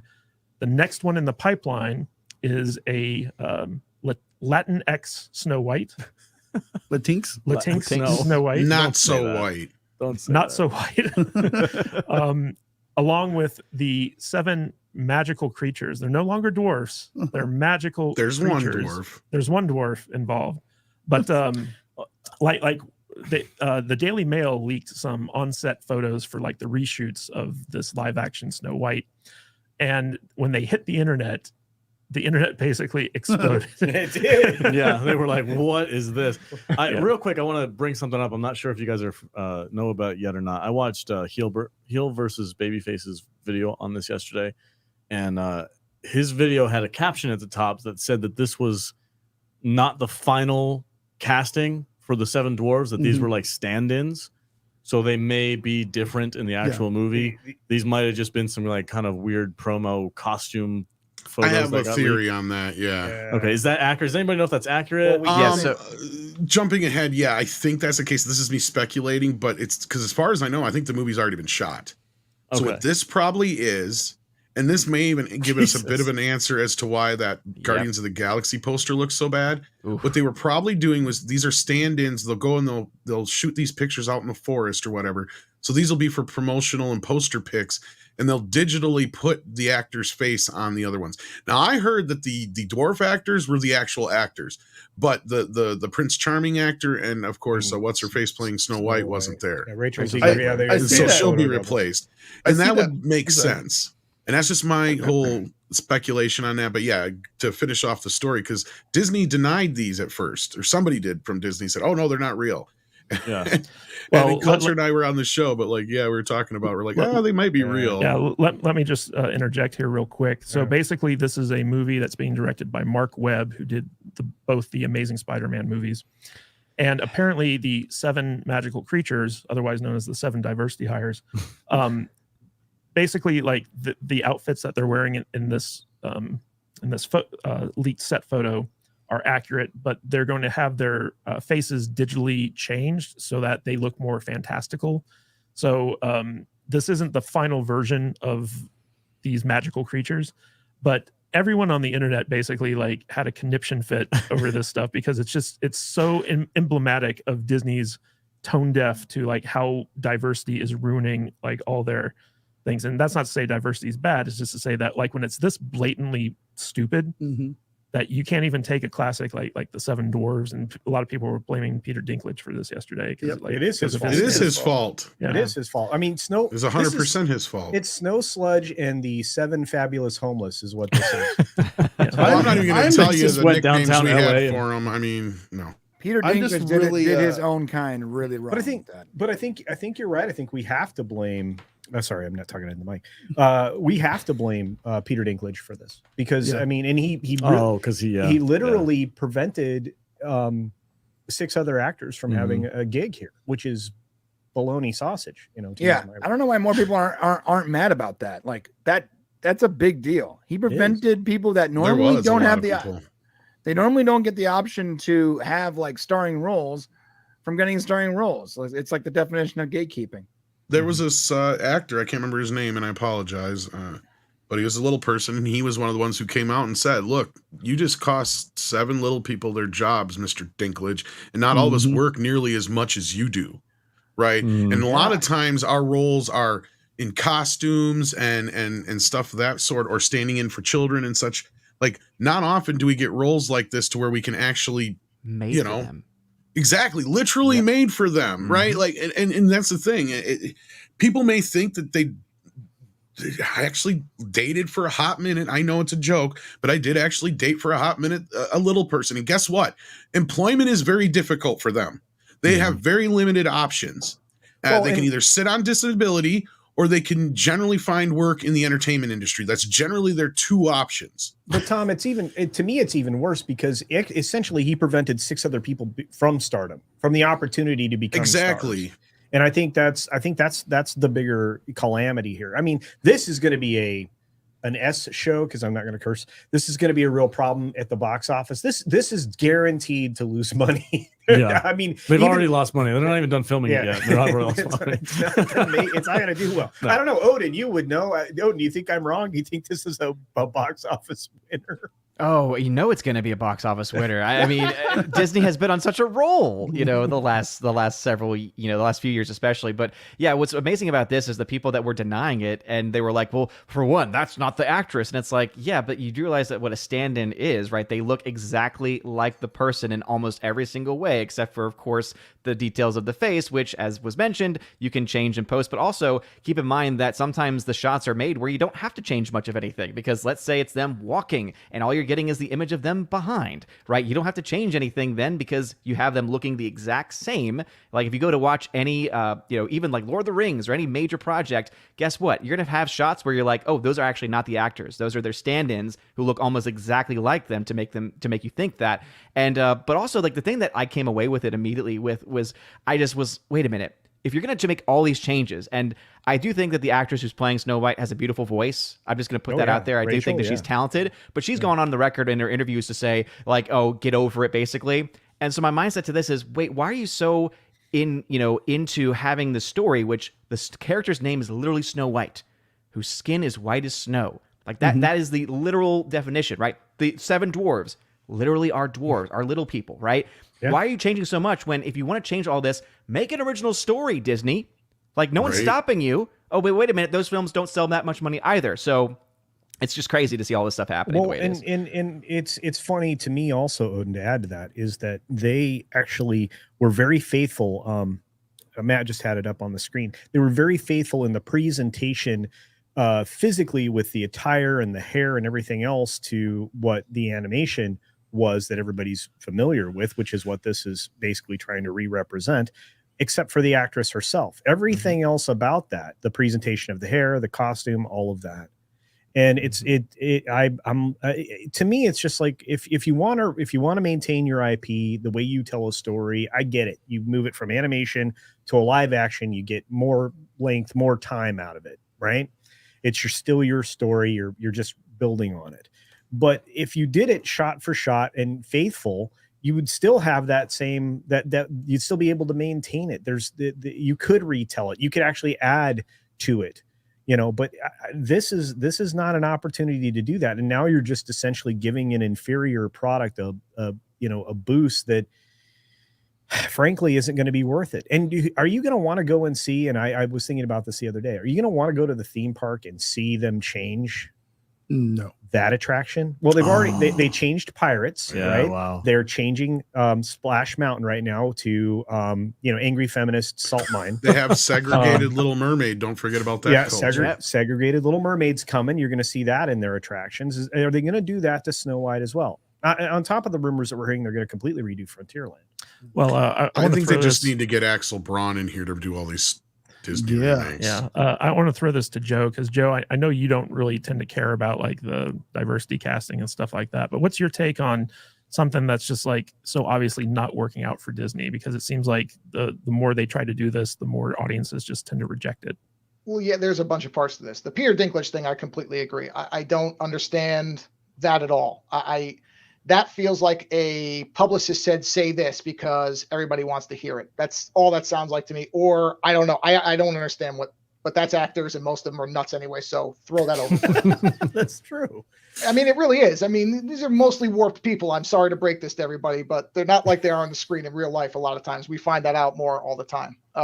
Yeah, the Disney thing, I have not understood from the beginning why they want to move animated to live action. I get there's some reasoning behind it, but it's never really seemed to be a good idea to me, because people like the classics the way they were. And honestly, this is going to sound weird, but if you're going to do that, I'd rather they completely change it then, because that preserves. I don't like the idea of just moving one thing to another. That's like Gus Van Sant's Psycho. Why just do the same exact thing? Fine, go crazy, change it up, and see if anybody shows up for it. Because honestly, in the end, it's going to be about the money for Disney. If nobody pays to see this, that's the message. You can go on Twitter or Threads or Blue Sky or whatever new thing they invent in 2 weeks, and you can scream about it all day and retweet, repost, get your friend. They don't care. They care about what is the money. And eventually, you can't just keep making something that loses money no matter what. And that's what will change it. Not outrage or set leaks or any of this other stuff. They don't care. Trust me, Disney couldn't care less what you think of their movies as long as you pay for them. You don't, just like everything else, that's what will hurt them. So if nobody shows up, this will get either reset or they're going to stop doing these stupid things. And then I'll be curious what they try to do next, because I don't think they've got a creative bone in that whole company at the top. They have no clue what doing something creative and interesting and different and storytelling is. They just want to stamp out the same thing in a slightly different form that they think people will respond to. That's it. So I'll be interested to see how this goes. It's amazing to me how their movies just keep losing money one after another. So there's at some point somebody's They're got number one at the box office. You're wrong, according to Bob Iger. They are number one this year. Numero uno. Yeah, Because you put out so many movies in a short period of time. That's and right. just So, Brian, as our gender fluid shield on the show, what's your take on this? Are you in favor of a Latinx Snow White Stop and saying the that. That is not a word. the 7 diversity hires? Yeah, we have to stop using the term Latinx. It's stupid. I hate That's it why I say so Latinx. much. Latinx. I hate Latinx. I hate Latinx. I don't have a problem with. I don't really have a problem with the Latina Snow White.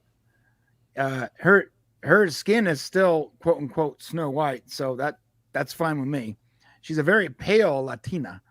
I realize that her social media presence is really just sort of no bueno. No bueno. Yeah. She's not very bright, and she goes out of her way to make sure everyone knows it. The interesting thing is, I think that's a big problem with why we don't have movie stars anymore, is because these celebrities, they used to be sort of hidden away, right? Yes. They used to be, we saw them in movies and TV shows, and when it came to like their personal opinions and personal lives, the most you got was from those weird trashy magazines you picked up at the grocery store.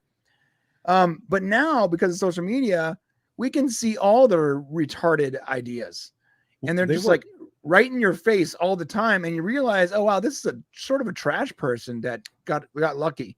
Well, they used to be packaged like products, Brian. They're not like that anymore, and they used to be led by their publicist and the studios, because when the old studio system existed, they used to actually control every single opportunity that a star went out in promotion of their film, down to even the questions that the late night hosts would ask and everything else. I mean, for the clips and all of that was very well scripted going into that. It was a product that you were meant to consume. And now it's just a bunch of trash people with really bad ideas and low IQs just spitting their venom all over the screen. And look, it's a fact, and I'm going to say this, generally speaking, the more attractive you are, the less you have to know. That's true. That's true. And when it comes to I can celebrities, attest to that. Yeah. Now, when you look like me and you have hair like I do, you got to know You a lot don't of even stuff. have. You don't even have to know how to put gas in your own car. Culture, shut up. You're gorgeous, man. Come on. No, but bottom line is like the hotter you are, the less you actually have to know or be accountable for with a lot of people, especially in Hollywood. So she has bad ideas. Or YouTube. But her skin color, this is not a racism thing. It's more so a specific thing to the character. Right. The reason the character is called Snow White is why, boys? Because her skin's as white as snow. Because her skin is as white as snow. So at the very least, the actress, the person playing the character, has the physical qualifications to be AKA Snow White. When it comes to the dwarves, Peter Dinklage should be socially crucified for taking jobs away from people who generally have a hard time finding jobs because they were literally born with that stature, not because their politics, not because of what they changed, because they were born that stature. So they took actual jobs away from people who have a hard time finding the jobs they want because of the way they were born. For for a company and for an industry right now that is so focused on immutables, to actually neglect to focus on the immutables of that individual impairment, right? It's a wild thing. It's ridiculous. It's disgusting. It's so ass backwards. It's like, it's are you not seeing what you're doing? No, they're not. It's so They're not. backwards in every way. Well, and the snake eating its own tail. That's what it is. They've gone Yes. so woke that they've actually started to devour themselves. They've gone around the orbit and now they're devouring themselves. Yeah, that's what we've Well, and I just want to say something about the Dinklage thing for a minute too, because like when that first happened, I was almost willing to give him the benefit of the doubt that Disney was never going to put any real little people in this movie. Right. I initially thought the plan was, and this is why I felt like they didn't even really make a big stink out of it. It was because I thought they were just going to do CGI versions of the original dwarves from the movie. We were literally just going to see 3D interpretations of the dwarves. That would have been super weird. That's what I thought was going to happen. So I'm like, that's why they're not making a big stink about it. And then when I saw this shit, I'm like, oh, fuck. Peter Dinklage owes a lot of little people an apology right now. Like, I mean, a lot. Well, because that's a bunch of horse shit. Was there a similar discussion had when Peter Jackson was making The Hobbit? No. Not as much because those were all full-grown people, right? Well, yeah, but all the stand-ins for the wide shots were all exactly. People. Yeah, but yeah, so they still had work. I mean, you're still getting work in that jobs area. Mm-hmm. But real quick, the actual quote from Peter Dinklage, in 2022 is when in regards to a live-action version of Snow White and the Seven Dwarves, he said it's an effing backward story of 7 dwarves living in a cave. And correct me if I'm wrong. Didn't these guys have a house? They had a very nice house. And they were mining for like precious gems. Making bank. They were entrepreneurs. They were literally entrepreneurs. They were brothers that had their own business and built their own house. No, yeah, they were rich. Of empowerment. I thought they were well off. Yeah, they were well off in comparison to everyone around them. Yeah, go on the attraction at Disney right now. Snow White, the seven Dwarves mine train, and there's like gems and stuff that they're mining. They're singing, they're happy. I mean, come on. Snow White is literally that chick you bring home one night from the bar and you sleep with her, and you wake up the next day and she has cleaned your entire fucking house and now thinks she has moved in. That's right. That's Snow White. Right. Tom right. Psycho. You're like, oh, fuck. He's the problem. Apologize for the language, but you're like, oh, no. There's like, no. Dwarves are like, yo, why is this chick still here, bro? Like, don't you have things to do? Like, a job, a life? That's why Grumpy is so grumpy. Yes, and he has these all like women's ways. They come in and they take over your house. Right. They're all like, hey, lady, where's the towel at? I mean, where did you put my towel? Yeah, where's the towel? Why is everything always wet? What is it with women and hiding our towels too? He's right. He's got a point. Like as soon as a woman comes in the house, it's like I can't find shit. I can't find a towel. Where'd all the Honey, towels where's the go? towels? You should know where they're at. Look, I don't. You could have a problem with me using the same towel, but it's my towel. I don't need you to use it. I can use the same towel 5 times. Why does it matter to you? Sorry. We need to get a girl on the show again. We do need a woman, so she could be very offended now. Where's Chrissy? We Meyer? do. Brian is gender fluid, you're and gender fluid, binary. queer, binary, something or other. No, you know it's funny. It's like dopey dwarf or whatever. He's like the simp where he's like, no, let her stay. That's true. Like, Dopey, just because you ain't got laid in 10 years, man. Jesus, you ain't gonna get none now. I want to also ask really quick before we move on, because I know Matt wants to move on. He does. He's hour ago. bugging over here. This is fun though. Come on. That picture of the dwarves on the little house on the Prairie Hill. Why does the third one from the right look exactly like Ryan Kennel? Wow. I don't know. Does Ryan have something to confess to us? I need that image again. Why are they so He's young moonlighting as too? a stand-in, or we what? need to ask Ryan. They're all really young looking. Oh my god. Am I wrong? Yeah. It's like it's no, like it does kind of look like it's it. like halfway through a rant right there. Oh, Yeah. no. Yeah. That's him Somebody screaming Photoshop about Ryan's Star face Wars on the stand. It would financial. look exactly the same. But also, the last girl on the left looks just like what's her name from looks like a little bit like, was it Riva or a little bit. Moses, whatever. Moses? Yeah. Hey, why the F is there a girl? Wait a minute, why is there a girl? And that one in the back is Gandalf from the Sorry. Amazon. Is it really? Rings of show. Power, not Rings of Gandalf. Power. Not Are we Gandalf. ignoring the Gandalf. fact that there's a Yeah, that- what the F? Why is there a girl in the Seven Wait, Dwarves? I know, because it's right? diverse. Like, What- well, ugh. the dude Well, with yeah. the fro looks like that one comedy bit about the Fabulous Man or whatever. I'm trying to remember what that was. There's a lot This here. movie's gonna be Dude, so. how- good. according does to that them, work? men can't contain themselves, so I'm sure that why woman is there gets a girl in the Seven harassed Dwarves? constantly. What the F? Exactly. Brian still can't wrap his head around that No, no, one. but that doesn't make any sense. None of it does, man. This Oh, is it's I, supposed to I be. can buy ladies' the whole man. like, okay, they're It's not the all ladies' tiny, man. but like there can't be. What the fuck is going I on? They just- had, they had girls in the Lost Boys in that Peter Pan Yeah. movie. Oh, not dude, that that long was ago. so messed up. Like, Listen, I just The hope movie they Ryan's spent- getting a good payday from I doing didn't- some extra work. I didn't know So that. that's all. That's all. You know, it does. Good for him. It does have very narrow hips, like Ryan too. Look at that. Yeah.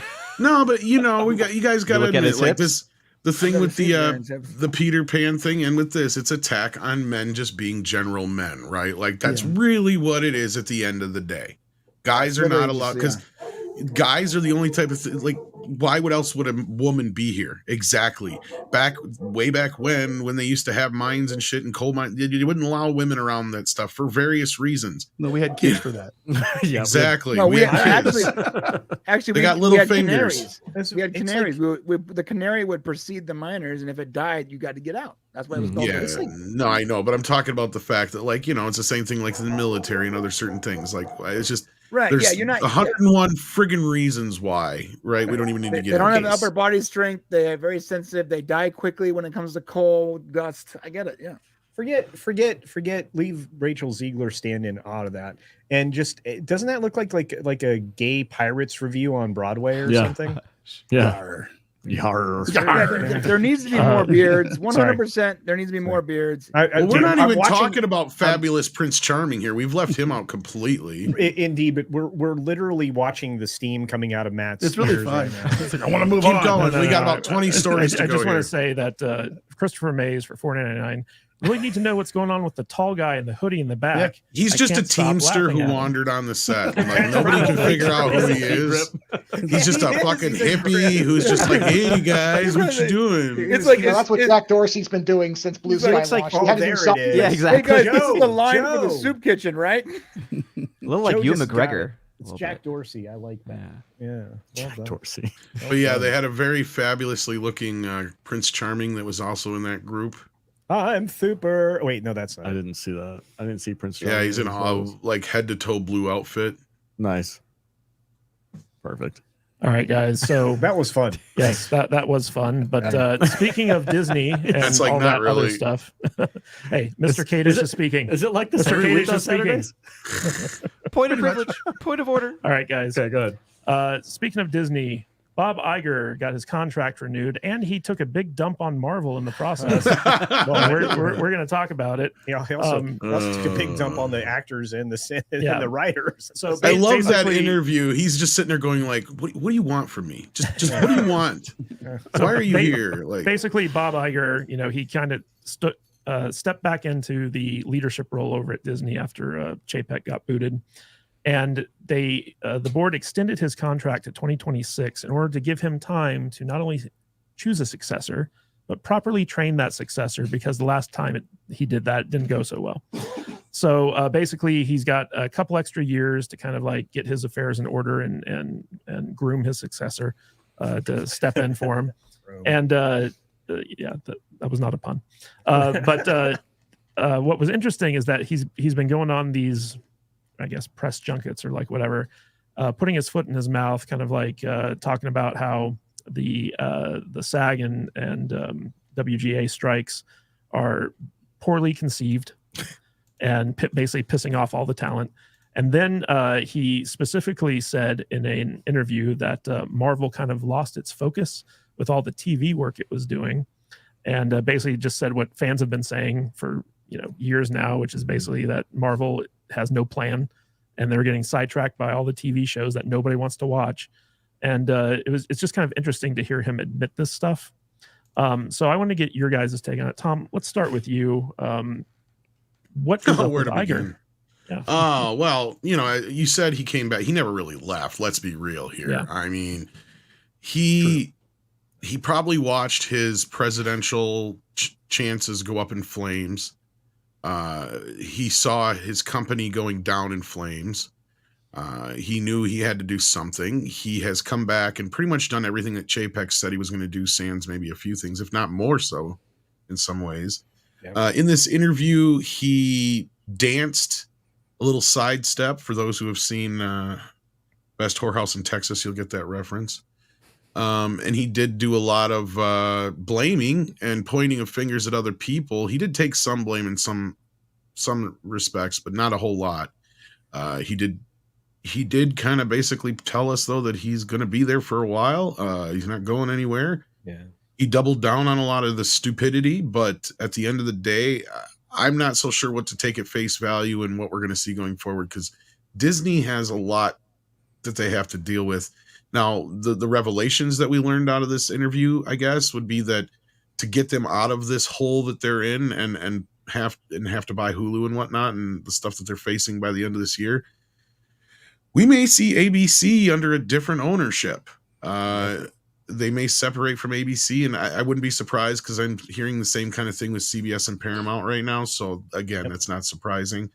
Because the only time he did, because he goes, you can speculate that on however you want, or you can word it however you want, except for when he was pushed again on ESPN, selling ESPN, Bob flat out pretty much said, no, ESPN's not going anywhere. So that's what I think that if anything they'll do, they'll divulge themselves of all the cable and television stuff outside of ESPN and whatever Disney related stuff there is, and concentrate on that. And at the end of the day, he's the wrong guy for the job. And I don't know if he knows that or not. They're never going to admit what the real problems are. He did kind of admit that losing Lassiter was an issue, but he tried to pad that with, oh, well, we've had a lot of turnaround. But when he was pressed on the issue again and asked, losing some people might have been a mistake in so many words. He was saying, so like, again, there was some admittance in this, he admitted to a few things in this interview, danced around most of it, pointed the fingers at a lot of people. At the end of the day, I think he's just coming to terms with the fact that this is his legacy and he's stuck dealing with this.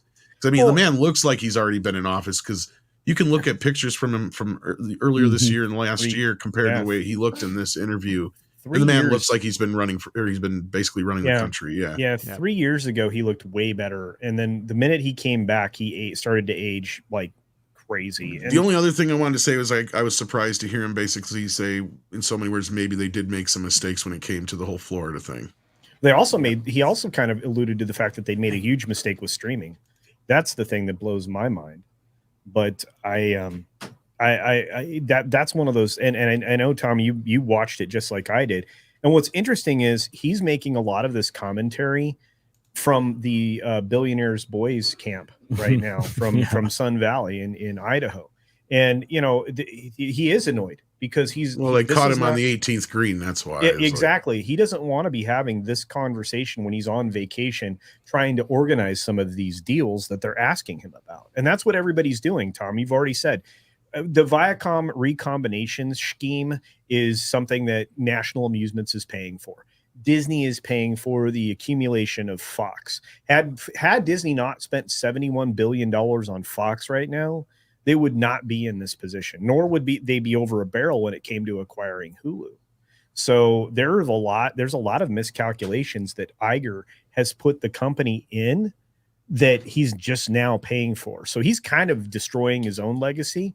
He's just being present for it rather than having Chapek be presiding over it. Yeah, he's slowly getting worse than anything Eisner ever did under his regime. So yeah, exactly. 100%. Yeah. So, Brian, I wanted to throw this to you because you're the DC expert on the panel. Iger basically came out and said that Marvel's basically dropped the ball and that they need to right the ship. It's a big deal when the CEO of the company says that, one of the big pillars of the company is screwing up. So what's your take on that? I think that I think what we're hearing now was actually figured out months ago. I think months ago they figured out that Marvel was going the wrong direction, because you can't look at the data. Like, we don't have access to the data. That's the big thing about this writer's strike is all about. It's like actually having access to the data, but they can. And if you look at the interest in Marvel, let's say Endgame, which was like peak superhero, peak cape movies, right? You look at the Enders of Marvel and how it has dwindled consistently to the point where a lot of these shows can't even get enough viewers to justify their existence. So you go, as the CEO, this is costing this much.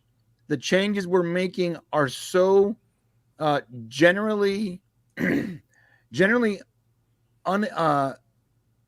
bad that we can't continue down this path with that cost and justify the cost versus the profit of this franchise. If that's the case, then he might be saying this publicly, but I have a theory that they're going to use the Deadpool kills the Marvel Universe storyline to totally upend the expectations of fans and just wipe out the entire idea of the current phase we're in. I don't think there'll be a Kang. I don't think there'll be a Kang supremacy or whatever it was called. Dynasty. I think Deadpool is going to consolidate a lot of these really bad ideas and have it gets me its excited, actually.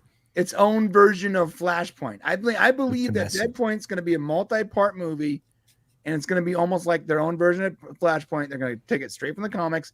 They're going to kill a bunch of stuff we don't like. And I think that the meta joke here is the king of breaking the fourth wall is going to break the fourth wall and change the direction of the current phase. That's what I believe is going to happen. I don't think anyone knows it yet, but based on what I've read, I believe that's happening. I think Brian's partially right. I don't know about it being a multi-part movie, but yes, I've heard rumors that this is basically going to be the cameo fest that we thought Doctor Strange was going to be. In fact, I'd been alluding to the because if you guys remember during Doctor Strange and all that stuff, we kept hearing about all these cameos that were happening, and Ryan Reynolds was supposedly on the Doctor Strange set. Even then, I had said, I bet you $5 they're shooting little cameo bits for Deadpool 3 and not Doctor Strange. Right. Mm-hmm. Well, I think you're right. I think it's going to be this big, huge. Ryan is just going to have fun with this whole multiverse idea. They're going to blow up the Foxmen, X-Men verse, and yeah, right. So we'll see how it turns out at the end. But yeah, I hope that's true. But at this point, because of the writer's strike, because of the things that are going on now, the actor's strike. A, Deadpool's not going anywhere right now. It is in full pause.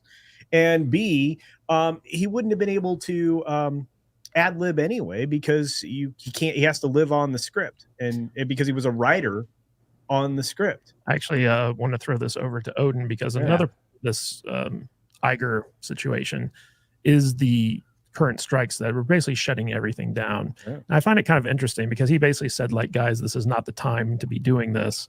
And his point is kind of well taken because as a studio right now, everyone's doing austerity measures, right? They're cutting back on productions.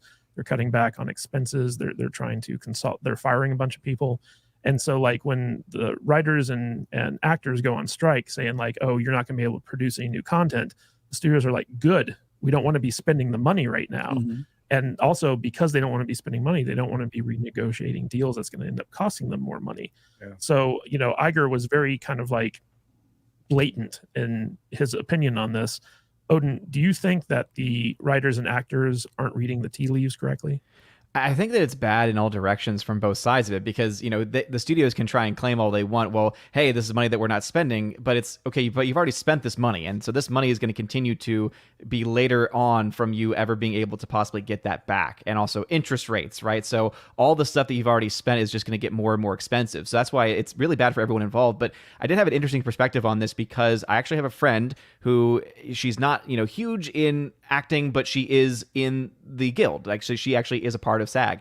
And she was talking to me about how one of the things that is not getting a lot of attention because, of course, all the big names, they want all the attention for themselves, right? They want the big paychecks. But kind of, again, underneath it, within all those extra details, is that when it comes to stand-ins, when it comes to extras in movies, this is actually a very important deal because with AI technology, what you can do is you can take, let's say you have a bunch of films where you have all this background information with a bunch of, you know, stand-ins or with a bunch of extras. The problem was that studios could now potentially take a bunch of people using the likeness of these stand-ins, using the likeness of these extras, and therefore not have to pay anybody and just do it all through CGI. And so this is actually one of those things where it's a good and bad thing in the end because there are some people, especially people lower on the totem pole, when it comes to both writing and acting, who are getting screwed, who do need to have these things changed. But unfortunately, because you have these bigger stars who are also pushing for their paychecks to get higher, they're taking the most of the attention, and they're ultimately going to probably come out the bigger victors here. And it's sad because the smaller members can't really get much of anything unless the bigger members get something. And so it's sad from that perspective, because there are some just genuinely good, hardworking people who are getting screwed over by both sides of this. By the leadership and then also by the studios. But yeah, for him to try and insinuate in any way that this is, again, only bad from one side of it, this is bad from everybody. So if you're going to say it's bad timing, I agree in that it's bad timing because your industry is already burning and now you've just poured gasoline onto it. You know, but it's just going to get worse. I will defend the people that are taking advantage of the situation, Odin, because you're right in to a certain extent. I mean, obviously Uncle Bob is too. As much as I hate to say that, but at the same time, this is the best opportunity for leverage. I mean, it is. I mean, when things are on fire, this is the time they say, you know what? What could be worse than you not being able to, do anything? Because it's not that you can't do anything now. As Matt points out, that's probably good for the studios, but there's not going to be anything to release in 2 years. I mean, that's the other side of that coin.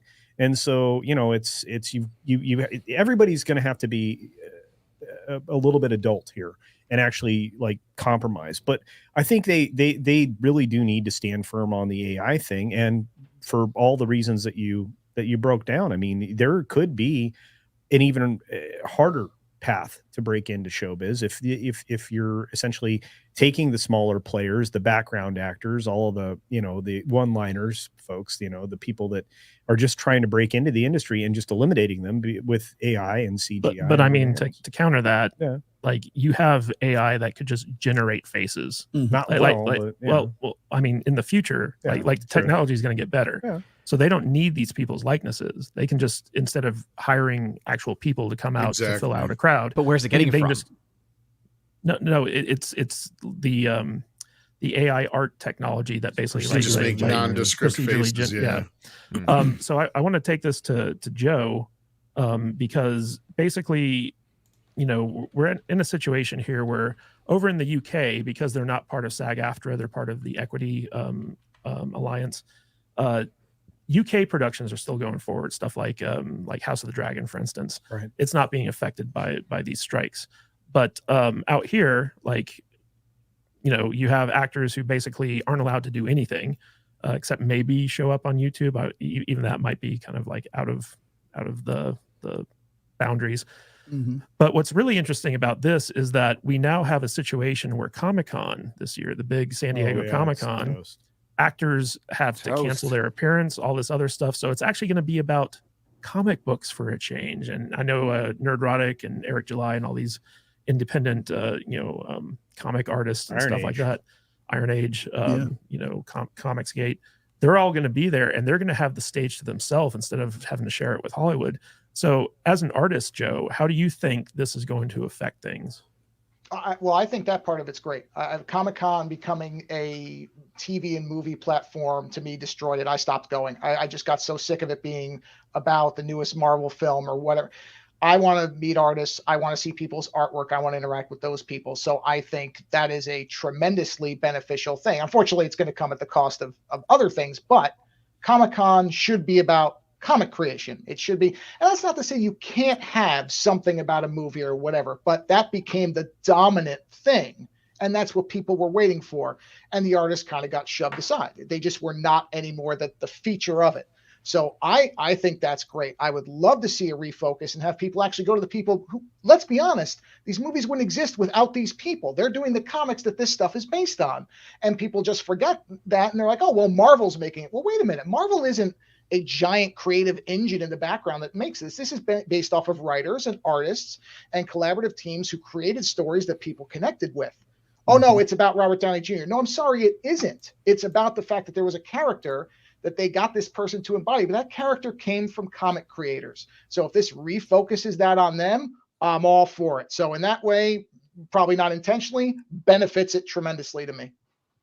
Well, Vader, one of the things that we were talking about the other day is the fact that actors legally, if they're abiding by the union rules, can't even promote their own movies Nope. right now. Like they're in a situation where it's like complete lockdown. How do you think that's going to affect things? Well, I think it's going to hurt the promotion side of things. I mean, we can't even, I don't even think we can, we're pushing on our podcast, we're pushing the show like Warrior, for instance. I don't know if we could have one of the actors who we know come on the show and talk about Warrior now. That's a good point. You We, can't. we could talk about, building cabins out in the woods or something weird, but we can't talk about what we really want to talk about. You know? We had 5 Raw rants planned over the next 5 weeks on every Monday, and we were like going to make this triumphant return with all these new guests, and they all canceled except for one. Yeah, it's like, I mean, can Star Trek actors come to town during the convention and come talk about Star Trek now? No, I don't think they can. Just it's just an unfortunate bummer situation. But what do you do? I think it's even worse for films that are out right now, because Oppenheimer, they can't come out and talk about that. They couldn't do the premiere. They walked out. They couldn't show up at the premiere.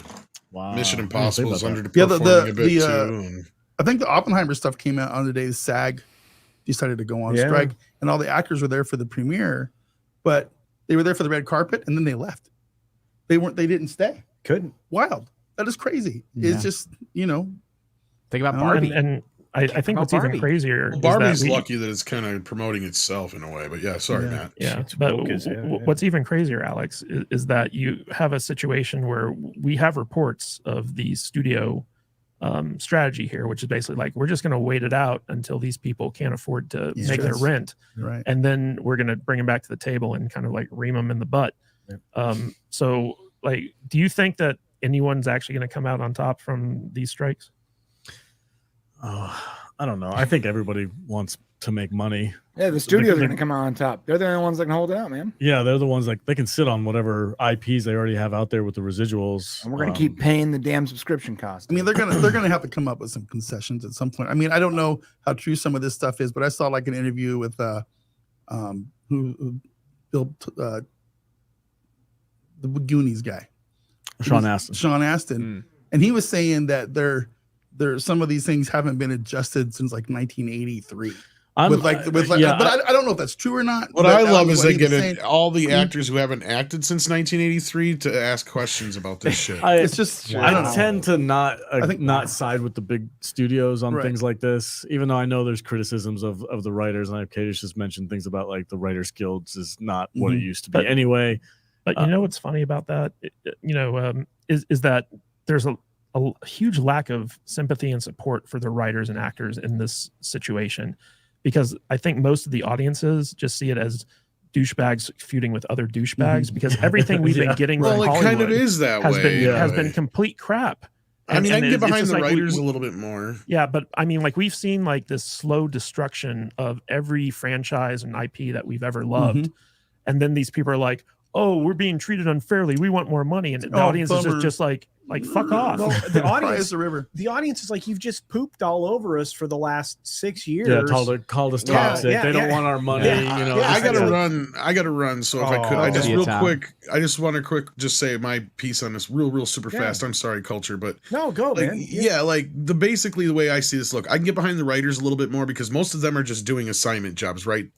In that case, there are decent writers who are suffering. And writers are also people who are considered above the line, but get paid like they're below the line most of the time. That's true. So in that respect, I can support them a little bit more.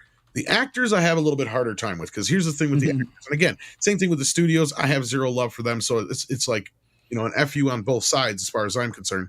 But actors, I treat a lot like athletes. You literally get paid to do something that kids wish they could do and get paid for, right? Like everybody on the playground when they grow up wants to be either a basketball player, a baseball player, a football player, or an actor or an astronaut, right? Like those, the fact that you get to paid to play pretend should be, its own reward. And you're right, because most of the actors that are suffering here are not the ones that they're negotiating for. They're negotiating for all these big fucking time players who already are part of the problem. And as we brought up many times over and over, and I'm sure Odin will definitely agree with this, is that when you've got these actors who are taking up a third, if not half of the budget in most cases because of their salaries, that's a problem when you got $200 million movies. Something needs to give. And you can't be giving actors $8-10 million each movie anymore. They have to learn that I have to take a little less and maybe take some back end deals and stuff like that. They already do in other ways. But anyhow, as far as the other actors go, yes, I hear the pity party stories about some actors. Well, some actors are working all the time anyway. I said, well, then guess what? They're either A, not that great of an actor, or B, they have to realize that acting is not a sustainable career. Only a small handful of people can actually make it as an actor. It's just one of those things where unless you're in that top 5%, you're not going to work steady. It's just one of those things. And as far as the day players, I also even understand as far as the AI thing goes, look, if they're signing over their likeness rights, I can't get behind that. But I can get behind a studio not wanting to pay out every single extra for every movie, because then we'll get to the same kind of problems we had with the music industry when they were trying to release old movies and TV shows on DVD, and they had all these problems with music rights because all these musicians wanted ungodly amounts of money, and that would just prevent things from coming out just because the studios don't want to pay out all these residuals and back ends and all these other things they usually have to do. So if you're not somebody who's above the line, who's an actor who's actually in the movie being paid, whatever, I don't see why you should get residuals just for being an actor standing on set for one fucking day. Sorry. You're lucky enough to say, hey, guess what? I'm in Dumb and Dumber 2. There's my scene. There's my scene. And that you got paid $500 for that day, and that's all you needed to do. I'm sorry. All right, Tom. Yeah, anyway, thank you so much for that rant. Go check out Midnight's Edge. Tom, thank you so much for being here today. Yeah, I got to go anyway. So take care, guys. Love y'all. Was that a shut the fuck up, Tom? That was a shut the fuck up, Tom. Yes. I love you, Tom. I still love you. Okay, buddy. That's we only got 4 minutes left before we have to get out of here. I gotta go too. So take care, guys. Quick, bye, Tom. Bye, Tom. Real quick, Christopher Mays for. Oh, sorry, that was the wrong one. Real quick, Garfield's Bizarre Adventure for $5. The new Snow White film deals with Snow White and her barista job at Starbucks alongside her 7 hipster roommates trying to pay for rent in Portland. That's it. That's it. I'd be interested in what that would look like. I might watch that. I love it. That is it. And we also have a super chat for $5 from JT Gunn, Late Night with Cap. The MLB strike in the 90s, it killed that league for years. They are still struggling. This could have the same effect on Hollywood and theaters. Wait, Big this time. is the league that pays people $350 million guaranteed contracts. I think they're fine. I think Well, they're fine. but as far as like the viewership and everything, Matt, I think that's baseball sucks. I don't watch baseball. It's terrible. Well, sport. I understand. Boo. Boring as hell. Yeah. No, I look. I know we have to get out of here. I'm gonna shut up. Thank you. Guys, thank you all so much for being here today. Obviously, like, we're trying to keep these to 2 hours and people have other stuff to do. Brian from the Popcast, any final thoughts, and where can people find more of you? Well, right now you can find me on the Popcast Prime channel. So / the Popcast. That's where all of our shows will exist until we can fix the other channel. We are uploading clips over there, so you can still watch that, but we can't do lives for the moment. So find us over there. And if you are a member on Unleashed, please become a member on the Popcast. There's still a few of you guys missing. And that's about it. We got a Stargate video coming up in a couple days. And I think that people are going to be pretty happy with this or not. Who knows? I'm not sure if you like Stargate. All right. Odin, where can people find more of you? Any final thoughts? And when is your shelf going to be back? Well, I'll start off with final thoughts because the writer's strike is going to have a much bigger impact, I think, because people maybe have forgotten. Remember Quantum of Solace? Remember that was Heroes so Season bad. 2? You want to know why those suck so bad? Because of the writer's strike. So right. let's just be like, that's why it's going to have a much longer impact than some people might think. But anyway, you can find me over at OMB Reviews. I won't have a live stream tonight because I have got family friends over. And so we're entertaining. I was able to get this time in because people are napping. We have like the babies are napping and everything. So it's a good time. As far as the shelf goes, I hope to get that done sometime in the next few days. But alphabetizing your collection can take a long time. So who knows? Indeed. And I do just want to say that, the writer's strike might have a long lasting effect. But honestly, the writing in Hollywood's so bad, I don't see it having that big of an effect. Right. Joe from Ozone Nightmare, any final thoughts, and where can people find more of you? I would say as a final thought, and this can apply to everything, is support your creators. If somebody does something that you're entertained by, put your money towards that. And if they don't, take it away. You can cancel a subscription. And then if a show comes out you got to see, resubscribe for a month and then cancel. But if you want to send a message, the way to do it is with your money, both positively and negatively. That's all that you can really ask of people is support who's creating what you want and don't support the people making stuff you don't. It's that simple. I've been saying that for a while. I'm going to keep saying it's the easiest thing to do. As far as finding my stuff, ozonenightmare.com, go there and you'll see 2 links, one to my artwork and one, I don't know why I'm pointing like you can see it on the screen, and one on the bottom that goes to the show that I do on a weekly basis. Everything is there.